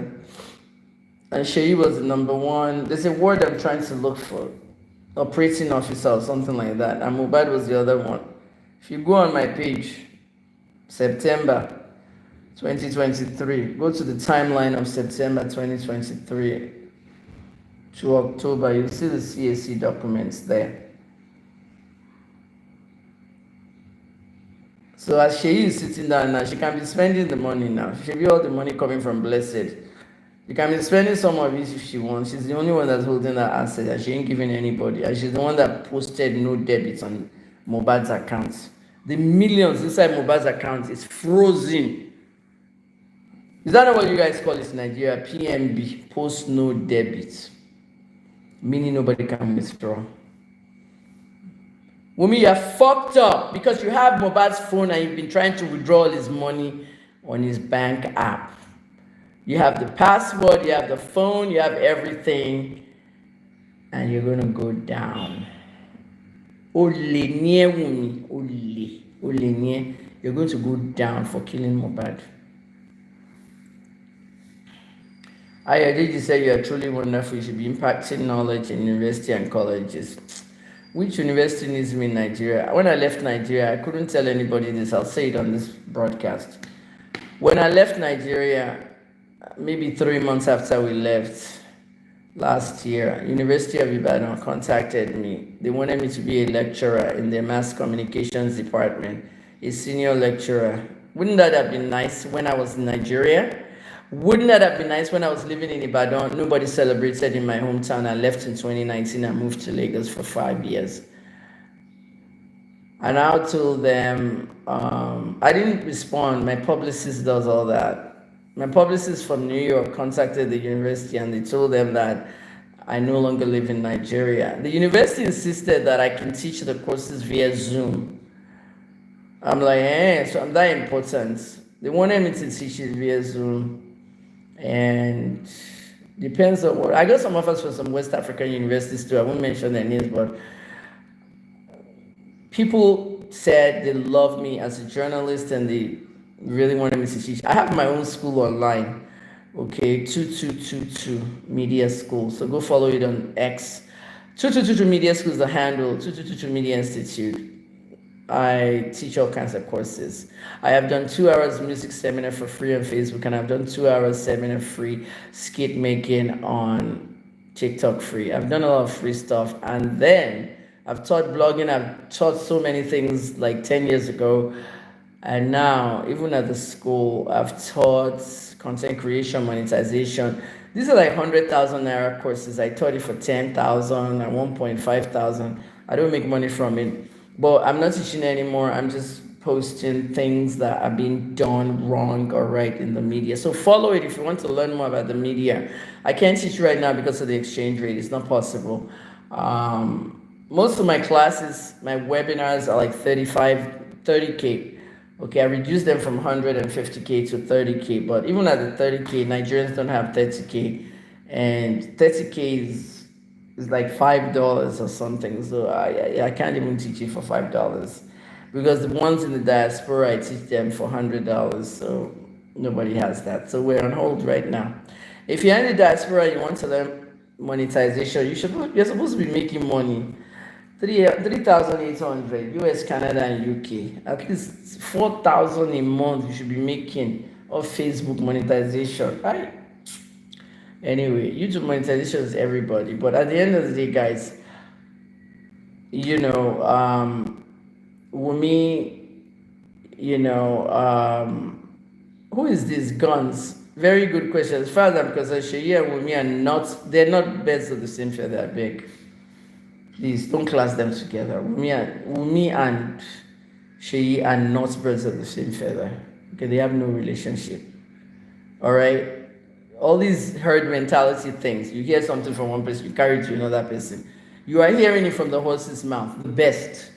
Okay? Kevin, lawyer, I don't let people praise me. I praise myself. I know what I'm worth and I know what I can do. You know what I mean? They're not birds of the same feather. She's the officer to that entire business now. In a sane world, Wumi will hand over the royalties from all the money that Blessed made since Mohbad died. She will hand over almost 70% of that money to the family. But look at the family. Who will we hand it over to? A mother that wasn't there for 10 years, who is still lying that they lied on her. A father who's wearing his clothes all over the place, making his own music, using the whole internet for clout, running around from this place to that place. Oriyomi Hamzat, come and fight for justice for Mohbad. That one said, I can't. He annoyed that one because she had a contract with another person. Brekete Radio. This one, that one. Some of you even said I should work with Mohbad's dad. Why should I work with him? I don't work with people in the story. I'm a journalist, independent. I'm investigating all of them. I don't work with people. Okay? Because these kind of people, they use the media for clout. They use the media to get their information out and clout. I'm not doing that. I spent $6,000 on this case. $6,000.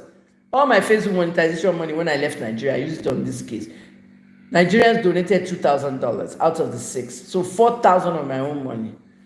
Never will I come back to journalism at all. If I ever come back to journalism in my next life, I'm not even going to do investigative journalist. I'll be back in the TV station reading news. I've done my best too. I'm Dr. Kemio. Adeshe Ishijo. I did not sister. I don't like people calling me sister. Auntie, all that. Please respect my job. My job. If you go to somebody's job, you don't call them sister. Address them by their title. Good job, Dr. Kemi. I'm proud of you. You happen to be from your mother's town, Bongon. I'm not from Bongon. You mean your mother's hometown? I'm not from Bongon. I'm from Ibadan, Nigeria.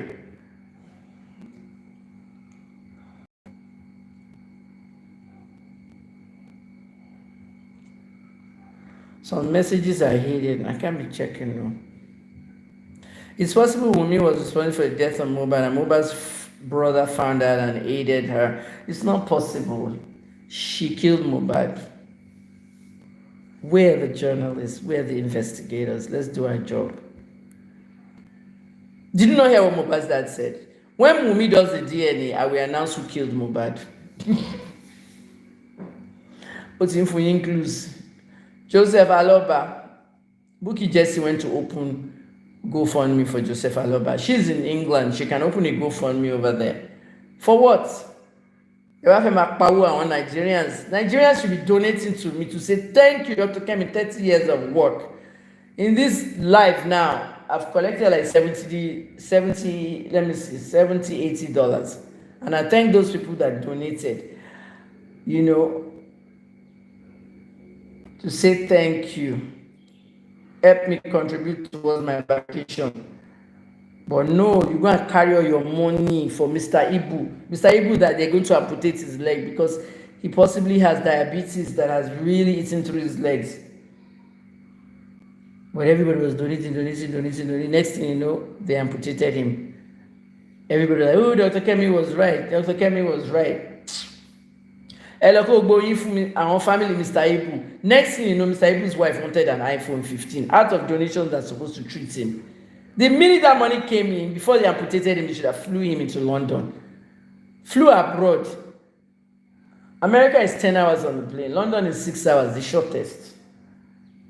Even Morocco, where that woman had 9 babies, they have very sophisticated health care.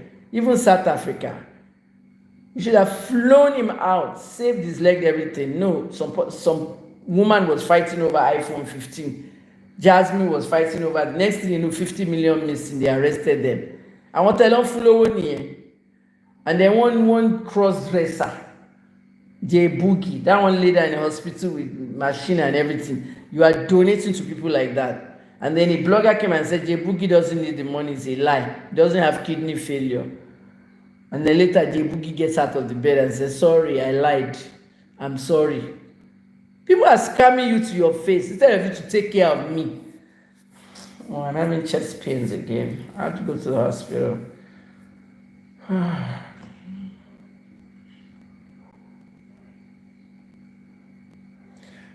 When you're having chest pain, it could be a sign of a heart attack, or the pain in my hands are not radiating. But it's been very cold here today, so I have to live this life.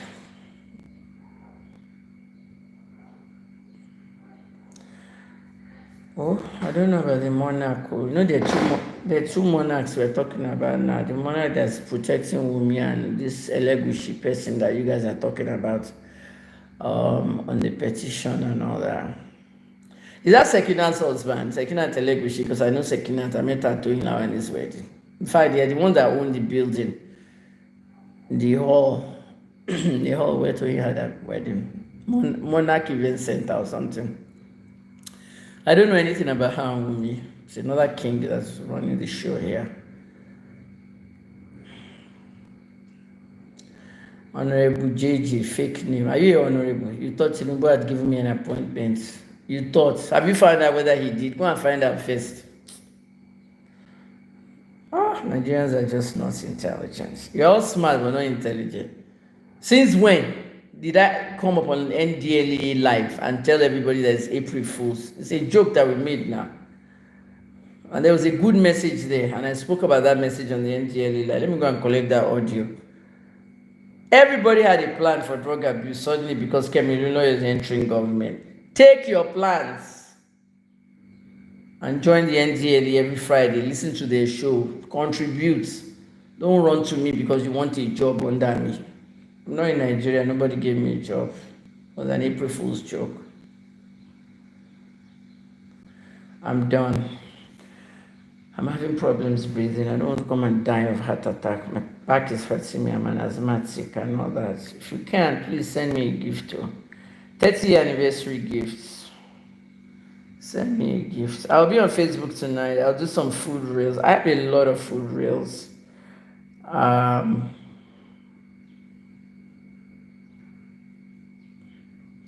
have a lot of food reels.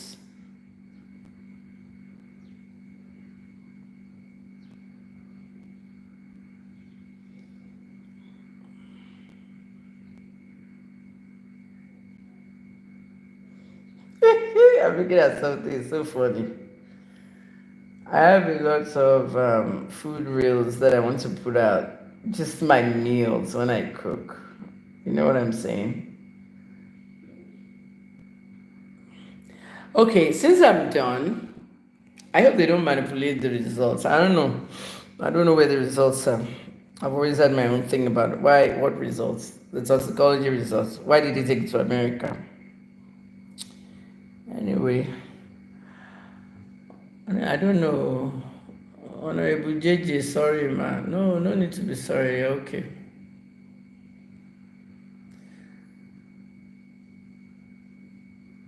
Now, let me tell you one thing. Wumi's mom is a police officer. She's retired, but she influenced the whole mortuary thing, and it worked against her. Okay, she told the Aja guy, it's a good thing. God knows his best, too. I had left Nigeria. If I was in Aja, it's me that will go to that GPO. And I know that GPO. If it's the same GPO I know in Aja. Wumi's mother influenced that DPO not to give them a police report. If you don't have a police report, you can't carry a body to the mortuary. They have to know the cause of death. Why was there not a cause of death? He did not give them a police report. So Ikorodu will not take them in the mortuary. Then they tried to bury him that evening. The community leader said you can't bury him in the evening. Something ain't right. Bury him during the day. Then they went and buried him during the day. You see what Wumi's mother influenced? If Mohbad was in the mortuary, you know he won't be buried right away. There will be an autopsy. So the rush was to hide all the cocktails of drugs. That was the rush, to hide they rigged him with a cocktail of drugs, and that's what they wanted to hide by rushing to bury him. So now they buried him. And after they buried him, they didn't know they were going to exhume him. So wherever his body was, between the DPO's office and the night funeral denial, did anybody cut Mohbad's body and take out a kidney or any organs? Because a woman came out and said Davido took his kidney and paid Mohbad's father. You know, the woman said Davido, we haven't heard from that woman. She said Davido took Mohbad's kidney for juju and paid Mohbad's father money for it. Mohbad's father got 2 million from Davido. Then Mohbad's father said, I didn't get 2 million, I got 1, meaning that Darusha kept 1 million. All of them, everything that happened there, kidney, money, you have to put it back, just like Nkiru said, that she likes the way I analyzed things. You have to carry that kidney story, the money for the father, you have to carry it back to the Punch interview the mother had 3 weeks ago. If you listen to the Punch interview the mother had, yes, she was speaking Yoruba, you will now say, wait, because she said something specifically in that interview, that Mohbad's father is a juju guy. He said Mohbad's father and the woman, 2 women and Mohbad's father, they always go to the juju men all the time. That's why I'm just glad all this, Dr. Kemi, please work with Mohbad's father. I want nothing to do with him. Why is he wearing Mohbad's clothing? Mohbad gave you the clothes before he died. Why did you wear it before he died? Why isn't the brother wearing it, Adura? Why is it you wearing? Oh, your child is inside Ice Cube, inside mortuary, and you're wearing his clothes up and down. Same thing with the Oromonis. They were cutting cake up and down during birthday for a child that's not been buried. There's just some things you don't do, I beg. Even people say that Sylvester Mormoni Sr. used Sylvester Jr. for rituals. It's not far from that now. When you didn't treat your child died, and you're alone.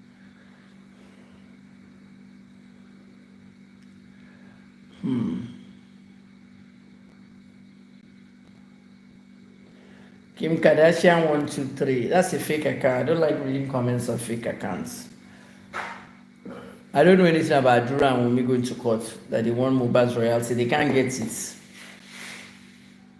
They cannot get it. Adura has no claim to Mohbad's money.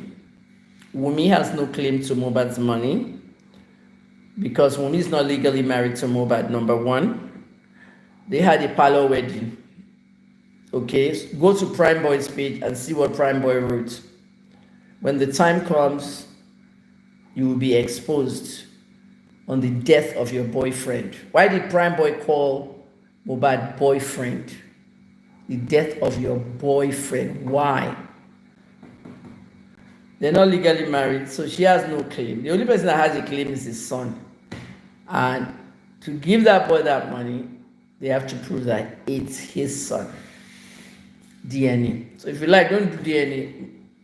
I said it in the comments on Facebook. If you like, don't do DNA. Liam gets nothing, and that's the end of it. Okay? In 40 years' time, I'll be 100 years old. Naira Marley will be 90-something or 80-something. And Naira Marley's daughters will be in charge of Malia Music. If the music label still exists, the 2 girls that you saw, one of them saying, my dad has more money than the other. That's a tough girl.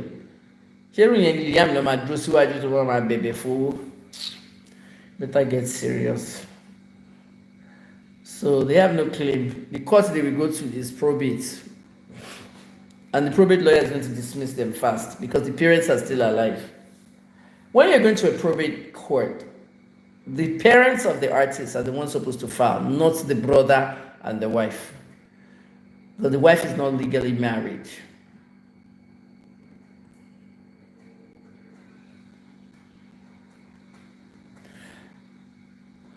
Skiski 01, I want to write a cookbook. I want to write a book of prison. I want to write a book of my investigative journalist.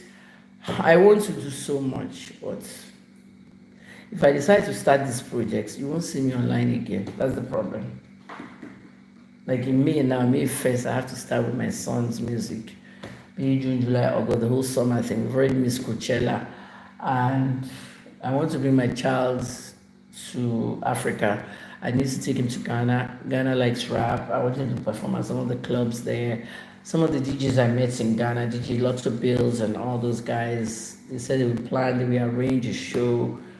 Like I want him known in that group. Like say when December concert comes, like already has this concert that he does for upcomings and all. Like when we come to Africa, it's Ghana we're going for Dirty December, not Nigeria. KJ is not coming back to Nigeria. Not me and that music industry. Guns, thank you. Have you sent me something, Guns? Send me money. Oh. I'm tired. I overdo stuff, honestly. Things I shouldn't even be doing anymore.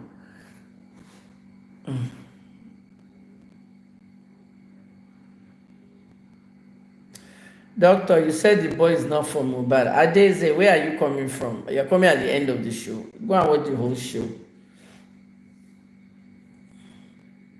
If you watch the whole show, you understand what we're talking about. Liam is not Mohbad's son.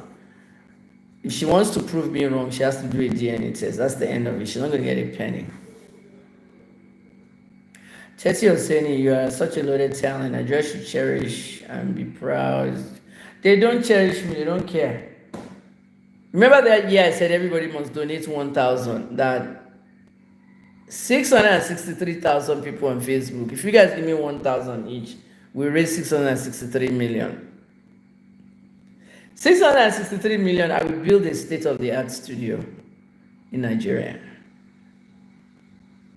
News, television, radio in one building. Internet.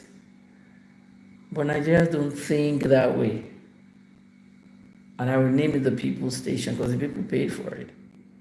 Nigerians don't think that way. Beg. Americans will crowdfund. I beg. When my money comes small, I'm working on so many projects, books and all that. If I decide to move back to Baltimore, can't live in Atlanta anymore. The place is rubbish. California, forget it. Everything has collapsed. People are eating hand to mouth. Maybe crowdfunding a lot of projects is what I want to do. Drug abuse, and a knowledge tour. Then there is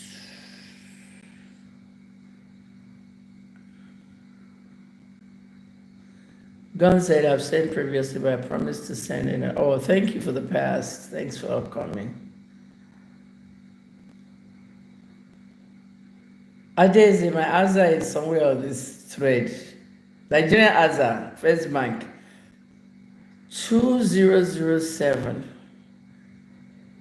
477 948.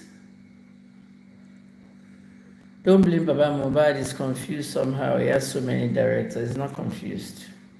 He's not confused. He knows who kills Mohbad. And he's not doing the right thing. He told the police that I'm not burying my child until I get justice from Mohbad. Do you not know what that means? A father was given his son's body and he did not bury the boy. He said he is not burying the boy until he gets justice from Mohbad. Do you know what that means? He knows who killed Mohbad, and the person is not being arrested, and he said he's not going to bury the boy. I mean, you forgot what Nigerian police said. We have done the autopsy, we are done. We have released the body to him. Our case has gone to the DPP. It's no longer in the police hand. That's what they did to Yabo Jonah. They blasted her. When she started writing that her stupid letter, I said, the case is not in the police hands anymore. It's with the DPP. Yabo can go to the director of public prosecutions. She can't, because they will say she's trying to influence the case. And that's why her stuff ended. 116 million. They all shared the money. You heard Mohbad's mother in the Punch interview. Yabo gave them money. All of them got money. Okay, Yabo took 30 million. Tonto took 30 million. The rest 60, it was shared around the family. You're not to talk, that's enough for all of you. But that song, waiting be this one like this, that song is from Malia Music. KPK. Peace. Remember Me came from Blessed. Anything that came from that first album, money, 2 million. I'm counting. How do I count? You go to, best to go to DistroKid. You look at Apple Music streams, Spotify streams, AudioMac streams, Shazam streams, Boomplay streams, Google Play streams, Amazon Music, every stream. You will not count all of them one by one. Plus how much per stream? It's like YouTube, 10,000. Okay, my video with Bookie Jesse was 17,000 views. And people want me to speak English. Imagine. 1,000 views is $8. I think it's been up to $10 now. 1,000 views, $10. 2,000 views, 20. 3,000, 30. 4,000, 40. 10,000 views is how much? 100. 17,000. 170. That's on a bad week. YouTube. 170. I don't know how much it is today. If it's 200 on that one video, what's 200? What's $200 in Nigerian money right now? Is that not a lot of money? Is that not like 250K? Okay. Una sit down there, and streaming is different from monetization of content. Streaming revenue is big money. That's how my son was able to pay for his education during the pandemic, that we were all streaming his song. You guys understand that, right? He's not confused though, and he has already said it. The moment Wumi goes to do the DNA test, I will announce the killer of my son. Because she also announced Wumi as the killer. Let me tell you what this man did. Okay. Mohbad is not a good guy. I don't trust him. For someone who lost his son, his behavior is questionable. That's what Nkiru said. And I agree with Nkiru on that, 100%. Ajay said it's my name, Olukemi Olunloyo, my full name, 2007-477-948. Single Collie 85, over there. I'm not in America. I don't live in America. I've always told everybody, I'm going back to Baltimore this summer. I have to do a program there. I don't tell anybody where I live. I'm just traveling. I'm a traveling vlogger, like authentic traveling. I've been doing a lot of work. I've been doing a lot of work in West Africa, in East Africa,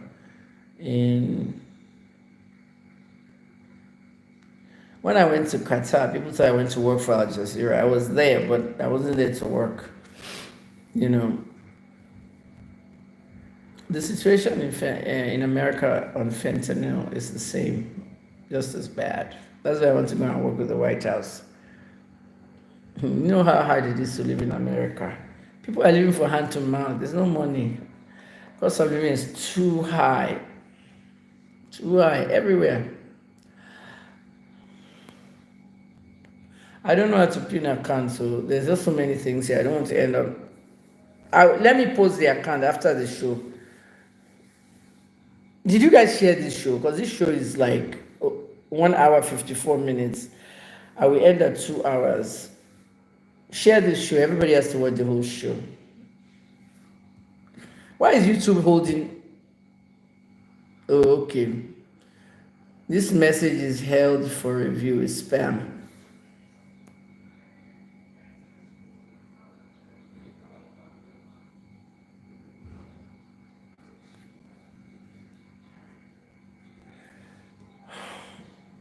Mohbad gave him the clothes before he died. I see no reason why he cannot wear it. People grieve differently. Correct. People grieve differently, but I beg, let him die. As I let him die, I beg, let him be buried first. Respect the boy now. You know what it means to have to exhume the body of a child. Don't forget, Mohbad's dad was not there when he died. They called him and then he came to the house. All that stuff happened behind his back. And it's supposedly the parent that knows what's going on. People wake up. Aloba has been in the dark. But what I want to tell you, Sha, is that some of the stuff that Mohbad have normally signed off, I don't know. But I want you to listen carefully before I go, because I'm having pains in my chest. It's 2 hours. I can't do the things I do anymore. Twitter space, I spoke for 18 hours in 2022, the longest running space. The American guy is almost 26 hours. A whole day they were still talking. I went to bed, we woke up, they're still talking. Mine was 18 hours. Peter Obi was 9 hours.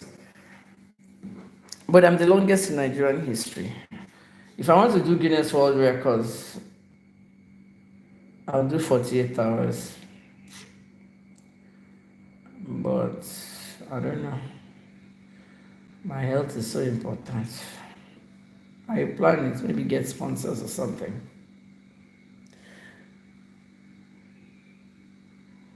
So guys, he said he won't bury Mohbad until justice is found. There's nothing wrong in that. He knows that Wunmi killed his son. You know, see Wunmi blasting him and all that. Is he not the same person that allowed them to bury Mohbad the same day he dies? Stop that mentality. That's the Yabo Ojo Tonto rubbish. Are you one of their fans? Tegalesio, shit. I don't want to hear that line. It's so fucking annoying. Is he not the father that rushed to bury him? You want to keep dead body in your house? Have you smelled a dead body? When Mary died, that's when I first smelled a dead body. I will never smell that in my life again. I had to wear 2 COVID masks. I don't want to hear rubbish.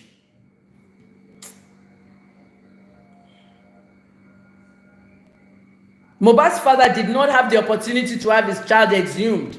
In Yoruba land, we don't see our children buried. They had to get rid of the body and bury him, pray and let him go.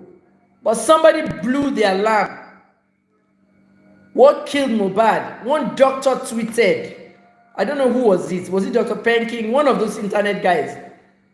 How can they bury him without autopsy? Then they brought him out of the ground. And then we saw something we would never have seen. They rigged him with a cocktail of drugs. So don't blame Mohbad's dad. I don't want to see that. I see that line online a lot. Isn't he the one that rushed to bury him? If your brother died, wouldn't you rush to bury him too? Where did you want them to put him? In the house? Or you didn't hear? I don't like stupid people. Tegaleso. I don't like stupid people. Or did you not hear what happened? The DPO did not give them police report, so they couldn't carry him to a mortuary. Because the DPO is friends with Wunmi's mother, a former police officer. She influenced it. So there was no police report, so no mortuary. So you have to go and bury him. And you are there blaming the poor man, saying, is he not the one that rushed him? I'm a Ronui now. I don't like stupid people.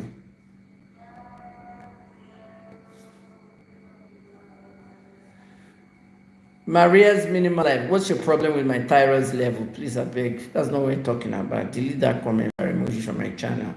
Don't get too smart. Don't be wishing me rubbish.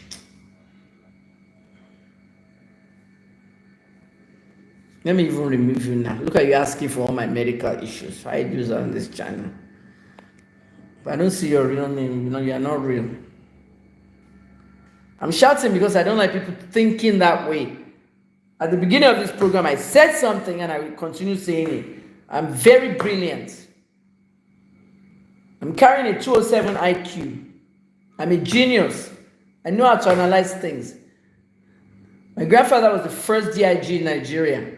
First deputy IGP, that's Nigerian. He works with IGP Finlay, a white man, Oyibo. The Queen picked a black man, a Nigerian, as his DIG, Deputy Inspector General of Police. That was my grandfather. He worked at CID. That's where I got my CID qualities from. Myself and my first cousin, Shewa Bimbola. Shewa Bimbola is a lawyer in Ibadan. He was the Attorney General and Commissioner for Justice of Oyo State during Ajimobi's 8-year administration. So people compare Shewa and Kemi and say they're the law enforcement people. When Oriyomi Hamzat was arrested for murder, was it not me that went into Agodi prison to visit him when I left Port Harcourt prison?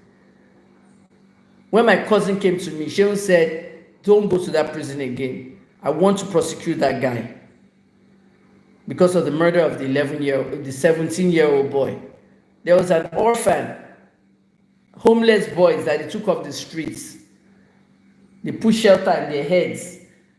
So there was a house that was like an orphanage, that Oriyomi Hamzat was running an orphanage. They said it was illegal, that he was not licensed. It was just taking homeless people and letting the children sleep there. They would eat everything. I don't know if they were going to school. I don't know anything, but Oriyomi had 3 people managing the place. A fight happened, and one of the boys was being disciplined. A female employee now hits the boy with a stick, and the boy collapsed, and he died. Oriyomi was called. When he came, Oriyomi carried the body of the boy into the car trunk, the boot, and he was taking the child away. Was he going to the hospital? Was he going to the mortuary? Where was he going with that child's body? The child was not in the backseat, not in the car, it was in the boot. So the rumor came that Oriyomi Hamzat was trying to use the child for rituals, that the child was on his way to a ritualist. Others said he was taking the child to go and bury the child in a shallow grave. Don't you remember this story in 2017? And then he was arrested. His bail was 2 million. Nigerians petitioned for them to give him bail. While he was arrested, a top OAP on radio, nobody came to the prison to visit him. Nobody talked about his case. Everyone that knew Oriyomi, every broadcaster, every journalist, everybody moved back away from him. And then Seyi Makinde was coming up as governor. My cousin did not prosecute him successfully because for some reason, Ajimobi pardoned him. And then Seyi Makinde was coming in as governor, and Seyi hired Oriyomi to be the admin of his pages. If you follow Seyi Makinde, many things are happening in Nigeria you don't know. You're not supposed to know. But I always tell you, and you don't appreciate me. Appreciate me with a simple thank you, or a gift, or something. The same Oriyomi Hamzat that is big now, Seyi Makinde now hired him, and he was the admin for Seyi's pages. During the election of 2019, governors, candidates, everybody's campaigning around. The person that posts all the campaign pictures on Seyi Makinde's page. Seyi Makinde's page were ordinary pages, not verified. He will go and visit somewhere. The person that snaps the picture and posts it, today we were in Erua to campaign. The same person will post it on the Instagram, Twitter, the Facebook, everything. And then by the time he became governor, they got the pages verified, everything was done, followers reached 500,000 to 1 million, blah, blah, blah. That was Oriyomi Hamzat, who was doing admin for Seyi Makinde. And there's a rumor out there, I'm not saying that's the truth, or you didn't hear this from you. A rumor out there that Seyi Makinde being a billionaire, please leave all your state money out of that one. Seyi Makinde being a billionaire rewarded Oriyomi Hamzat, that radio station, Agidigbo FM, that he's running. They said that Seyi financed that radio station for him, even paid for the license. I mean, the guy is lucky. Grace came onto him. And when I look at the whole story where I came in, Oriyomi, now God saved my head. That's what that means now, Oriyomi. Now God saved my head. Hamzat. I'm the only one that went to Agodi prison to visit him. I took yam and stew. They tested it. They told me to eat it. He took it with him. I took change for him to buy in the prison. I took provisions for him. Since he came out of the prison, he has not called me, asked for me, nothing. That's life. You move on. Oriyomi has never contacted me. He was happy I came because he wasn't expecting me. I went there because I felt like I've been in prison. Let me go and see this guy. Nobody came to see him. That's when you know you don't have any friends. It's the same thing that happened to me in Port Harcourt prison. I didn't know Ibida, but Faberesima showed up. If you have 5,000 naira inside prison, you are rich. If you never showed up with 20,000, they will make you put it to the prison bank. I hid it under my suitcases and locked it up. I didn't want to put any money anywhere. She brought me big can of cowbell, big can of Bonvita, everything. If you've been in prison, you feel compassionate for the next person. So I'm not saying Oriyomi should come to me, and I don't feel bad that he never asked of me. He's big now, he has a radio station, everything. You know? But that's what you gotta know. Gotta know where people started, where people are. You know what I mean?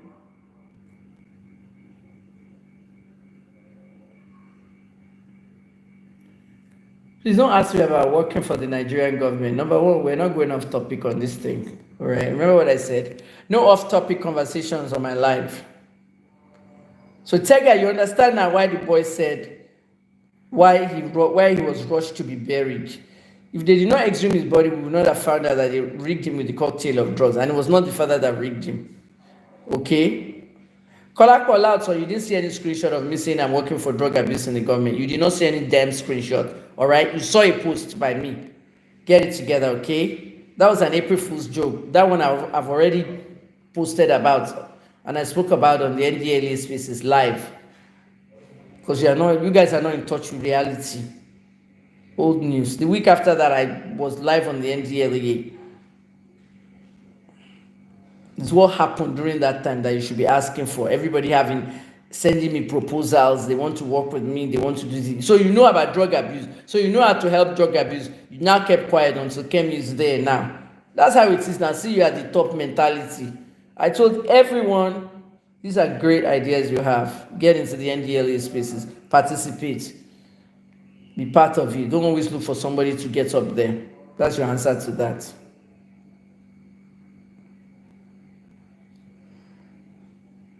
Somebody's addicted to heroin. Go and find help in drug abuse, whatever. Well, I don't like off-topic questions, please. We're not talking about drugs right now.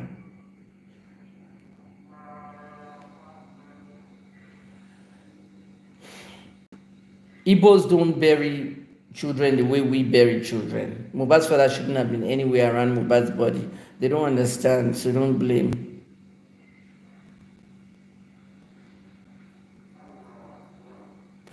You deserve more than a gift, but a public position for you. I don't want a public position. I want to serve Nigeria or anybody. I appreciate your comment. Nigerians don't understand the importance of my work, but I'm not working anymore. I've given what I can give. You know, on May 1st, what's today, 23rd? On May 1st, I'm dedicating my whole time for my children, my son's career and his modeling and his, I want to get to Europe. I want to get to Europe and fashion weeks and stuff like that. Look at my son. He wanted to be a model in Nigeria. I went to Dere Ledu helped him to connect to some people in Lagos Fashion Week. They just gave him a run around, and I just got tired. How can your child go from Abuja to Ikeja every day because he wants to do photo shots and this one and that one? Just like photographer, you are in Ikeja. When are you coming to the island? Let's meet somewhere. They were just like running the boy around. I gave up. He left Nigeria big. Look at him now, modeling in Baltimore. Different photographers, different everything. Fashion weeks calling us from Europe. Big money modeling. Nigeria kills everybody's dream. It's nothing Nigeria. Now he will come as a top model in the runways of Paris and all that, and somebody will be saying, that's Kemi Oluloyo's son. The boy does not even identify as a Nigerian again. He's an American. Look at his bio now. Baltimore rapper. Rich KJC. How many rappers are modeling now? Many of them. Is that not how Kanye West started before he even started his own line of stuff? The one in Ghana, what's his name? Black Sheriff. Dark skin, tall. Look at him modeling there in Fashion Week. Tiwa Savage was there hugging him and trying to be relevant with him. Blacko is rapping, Blacko is modeling. That's what my son is doing now. But his scale will get bigger. I want to leave all these yeah cases alone. Anything that doesn't make me money, I'm not interested in.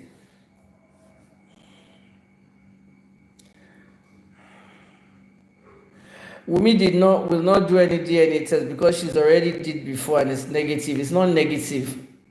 Please. Stop all these lies. Nobody gave you that. I'm the one that told you that Wunmi did a DNA test in UAE. I've already explained it to you. A sample of her DNA of her baby was taken in utero. A guy from Dubai ordered it because they were fighting over that part. There was a ritual that she was supposed to sleep with everybody in the Malian house for snitching to the NDLEA. And then she got pregnant. I saw the test and it said Sam Larry was the father, and Sam Larry answered me. Can you guys just follow what I do or what? I've done all this stuff, I've closed it. Do you not see what Sam Larry wrote on his Instagram story? Madam Kemi, I'm not the father of Liam. I have my own 2 children at home. So is that DNA test fake? That's what Sam Larry is basically saying. I'm not the father of Liam. I have my own 2 children at home. What does that mean now? Does that not mean she has to do a new one? Please don't talk about Chioma and the video on my page. Sanichi, don't go off topic, and I don't want to hear about Chioma and the video. I've already told everybody I'm not going to be talking about the video anymore. When I was talking about the video, all of you are cursing me. I'm not interested in any girl, any picture, or anything. Not from me anymore. You guys can have your cake and eat it. If you let journalists do their job, let them do their job. But then when they stop, you'll be asking stupid questions. While the evidence, she's still working free. She's working free because all criminals work free in Nigeria. All killers work free. Okay, the guy that killed Abiola's wife, Kudirat Abiola, that army guy, what's his name? Mustafa. Is he not working free? How many years did he do in prison? Someone that's supposed to be in prison for life. How's Nigeria for you? I'm done, guys. Thank you very much. Anyone that donated to my first bank, I'm logging in now to see what you sent. Whether it's 1,000 naira or 5,000, 10,000, 2,000, 500, whatever you sent, thank you very much for your donations. No, for your gifts. We're not doing donations. For your gifts. Please, I need money to travel and enjoy myself. I know I can't afford that Dubai one, but I want to go somewhere, maybe Africa. I want to go to Mauritius. I have business in Mauritius, but I don't. That whole island is not filled with drugs. It's ruining their tourism. I want to go to either Mauritius or Cape Verde. I just need a break. Oh.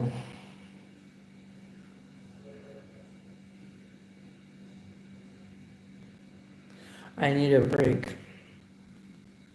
Sanichi, we're not talking about anything off topic, okay? We're talking about Mohbad. Nothing concerning with Trump.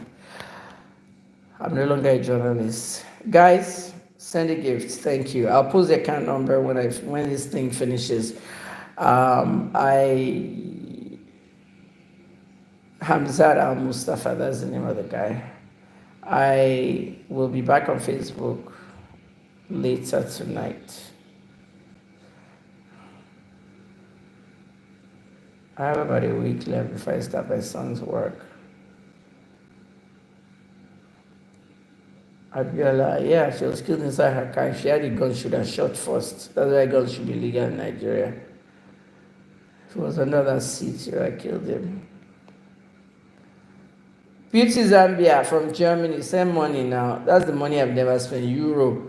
Send some euro to my PayPal. I'll put all the accounts up, please. Guys, support me, man. I'll be back on YouTube soon. Remember, I wasn't on YouTube for 2 years. I don't want that 2 years to repeat itself.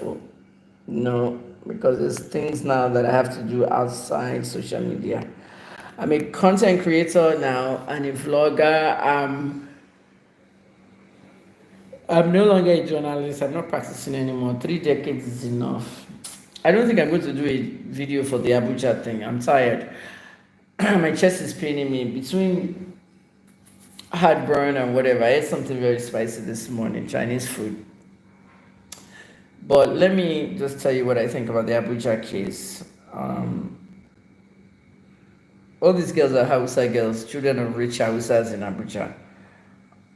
First of all, there's another one coming out, 2 boys beating another boy. All this filming of the bullies slapping each other is for content. The person filming, okay, they themselves need to be dismissed from school. But the filming part, first of all, in America, our children are not allowed to have phones in the school during school time. They let them use their phone during breaks and all that, but because of what happened in Columbine, the Columbine shooting, which turned April 20th, because of that, many children were trapped in the cafeteria and the library, and they couldn't get to the office to call 911. If they moved out of those areas to the library, Dylan and what's his name, the other one, they would have killed them. These guys had machine guns. They shot and killed a lot of people. So, me, I was bullied just like that girl. But what I did was I didn't deal with anybody in school grounds. After school is when I met. The exercise book that I wrote the name of my bullies on, I have it till today inside this house. I will post it so that you can see it. I write down the names and then I bully them right back. It worked. This is the reason Americans bring guns to school. The one being bullied, we've seen many school shootings. That one will now go home and bring a gun back and then shoot the students that bullied him, and other students will go in the whole thing and then shoot themselves, and then that's the end. No court case, nothing. This is the reason why children do that in America. They bring guns to school to revenge. Number two, as they're walking into the school today, the bully was not in uniform. She was wearing blue hijab and everything. And the auntie of the girl that was bullied slapped her. That shouldn't happen. She can file charges against that auntie. That's how stupid we are in Nigeria. We will now start slapping. She can file charges against him now and said the police, you can tell the police that she assaulted her. She too will get her own assault charge for the bullying, but she can file charges on that auntie. So people are taking the law into their hands. That's the wahala. As for Chartered School, the British school in Ogombo, near Abuja, that school is down the street from where I used to live. 42 million. Teti Oseni, thanks for the token. I appreciate you. 42 million for a school tuition. Guys, don't let's go with the herd mentality. Okay? Everybody's saying the same thing, so we don't have to follow them. You're in Kemi Olunloyo's territory. You're what they call a Kemi talker. My fans are called Kemi talkers. Kemi talkers don't think like that. Why is the school 42 million? You guys should know now. The answer is easy. Look how nice the school looks. Look at the gym. Look at the cafeteria. Look at everything. Look at the exchange rate. That's why your school is 42 million. How much is the 1 naira to the pound? Is it not 2,000? Okay. 1 naira to the pound is 2,000, and that's the reason why they pay 42 million for school fees. There's an area in the U.S. Embassy called ACS. ACS, American Citizen Services. That's where we go to renew our passports and things. When I went to renew my son's passport in 2019, after finishing all the paperwork, you go and pay. A U.S. passport is $120. When you get to that window, the Oyinbo woman will ask you how you are paying. Are you paying cash, naira, or dollar? That's what she'll show you. Some Nigerians go in there be paying dollars for their child's passport. You now tell the woman that, oh, I'm paying in naira. She will now give you embassy rate. That's what they call it, embassy rate. When we went, the naira was 500 to the dollar. The embassy rate is 520. You see what they do? If you go there now, the naira is 1,120. The embassy rate will be 1,140. Theirs is always the highest. If you want to pay them in naira, you pay them more. If you want to pay them in dollars, you just pay the $120. So it's the same phenomenon with all these British schools. I don't know who owns the British school in Abuja, but they need to get all this shit together. But the British school, chartered British school in Agombo in Aja, that one, that is 42 million. I'm doing some arithmetic here. 42. Computer only carries 4 million. Okay, I got 42 million. Please, hold on. I'm looking at Naira rates right now. Always focus on the bigger picture. That's how Kemi Olunloye is. Naira rates.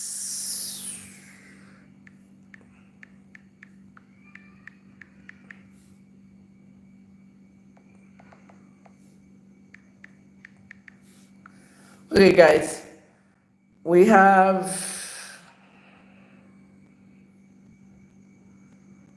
the Naira rates for the pound is 1495. Okay, 14, but it was 2000 before.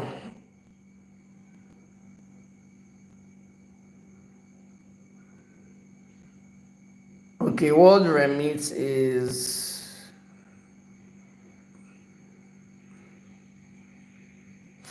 all right. It's 14, but let's use that 2000 because the pound hit 2000 about a month ago. 42 million divided by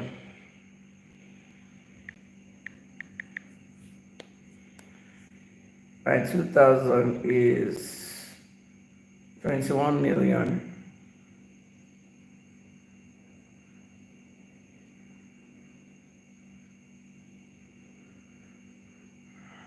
£21 million.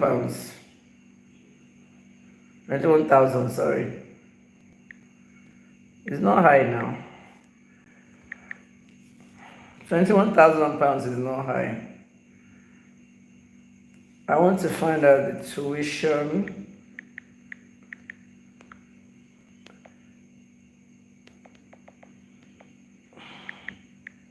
I want to find out the tuition for Eton Boys Schools.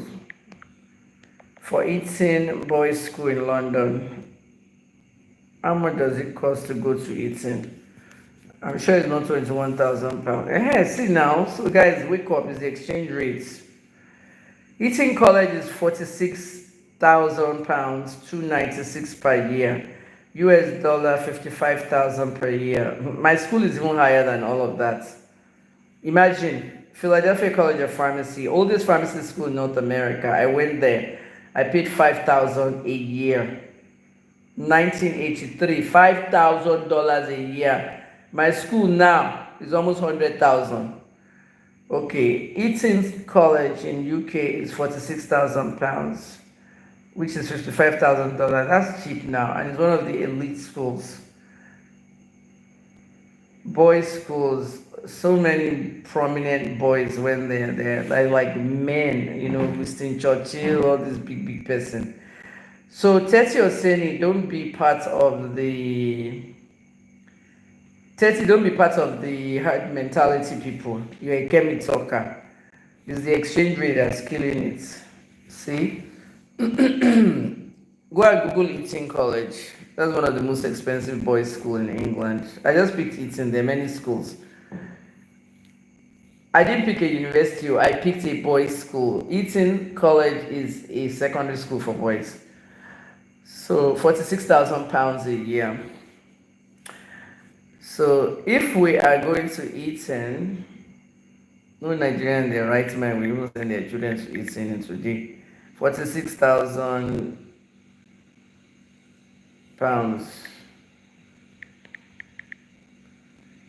times today's rates 1,400. 64 million. Can you pay it? 64 million. If you are sending your child to Eton, even the richest or the most corrupt politician cannot afford that. So 42 million is nothing. They're just doing foreign exchange rates, that's all. So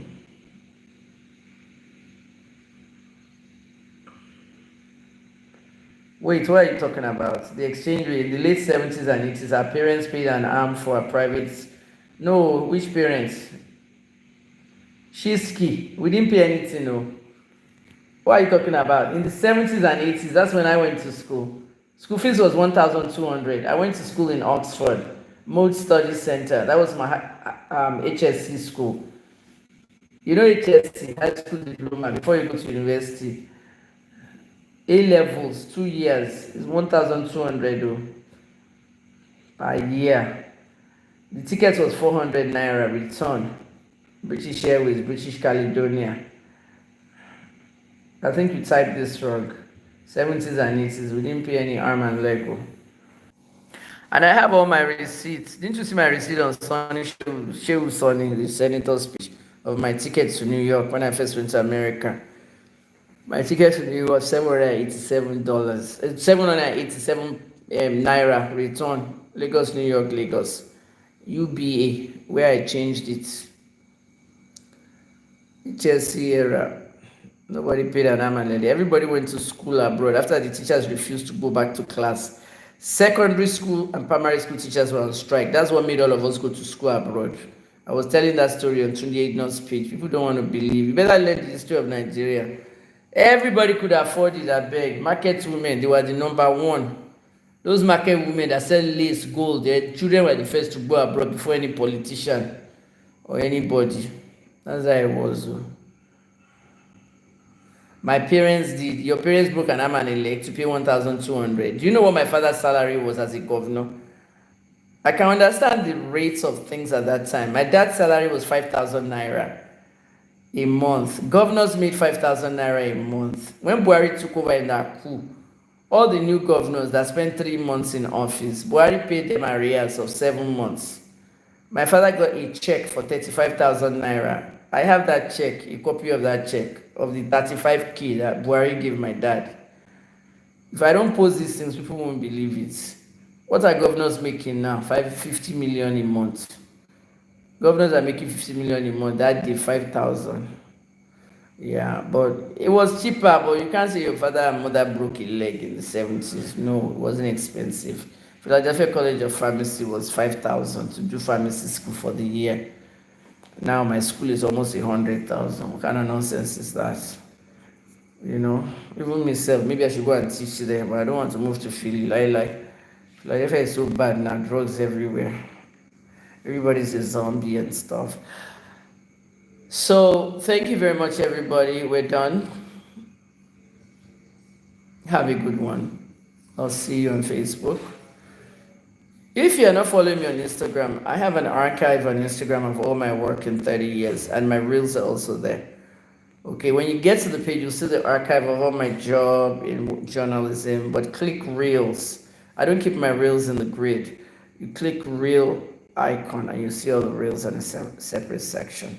So everybody that sent me money or sent me a super thanks, thank you so much. So that's all I wanted to explain to you on this live, that right now we shouldn't kill ourselves over Liam and Wumi. If Wumi doesn't do the DNA test, Liam doesn't have any penny from Mohbad's assets in Malian music. With Sheyi and Monetization music, it's a different ballgame. Mohbad did not include Wumi and Liam in anything in his business for that one. So she doesn't lay a claim to that either. And it will be up to Sheyi to even give Liam anything. And that means she must have the DNA test. So she can move on with her life.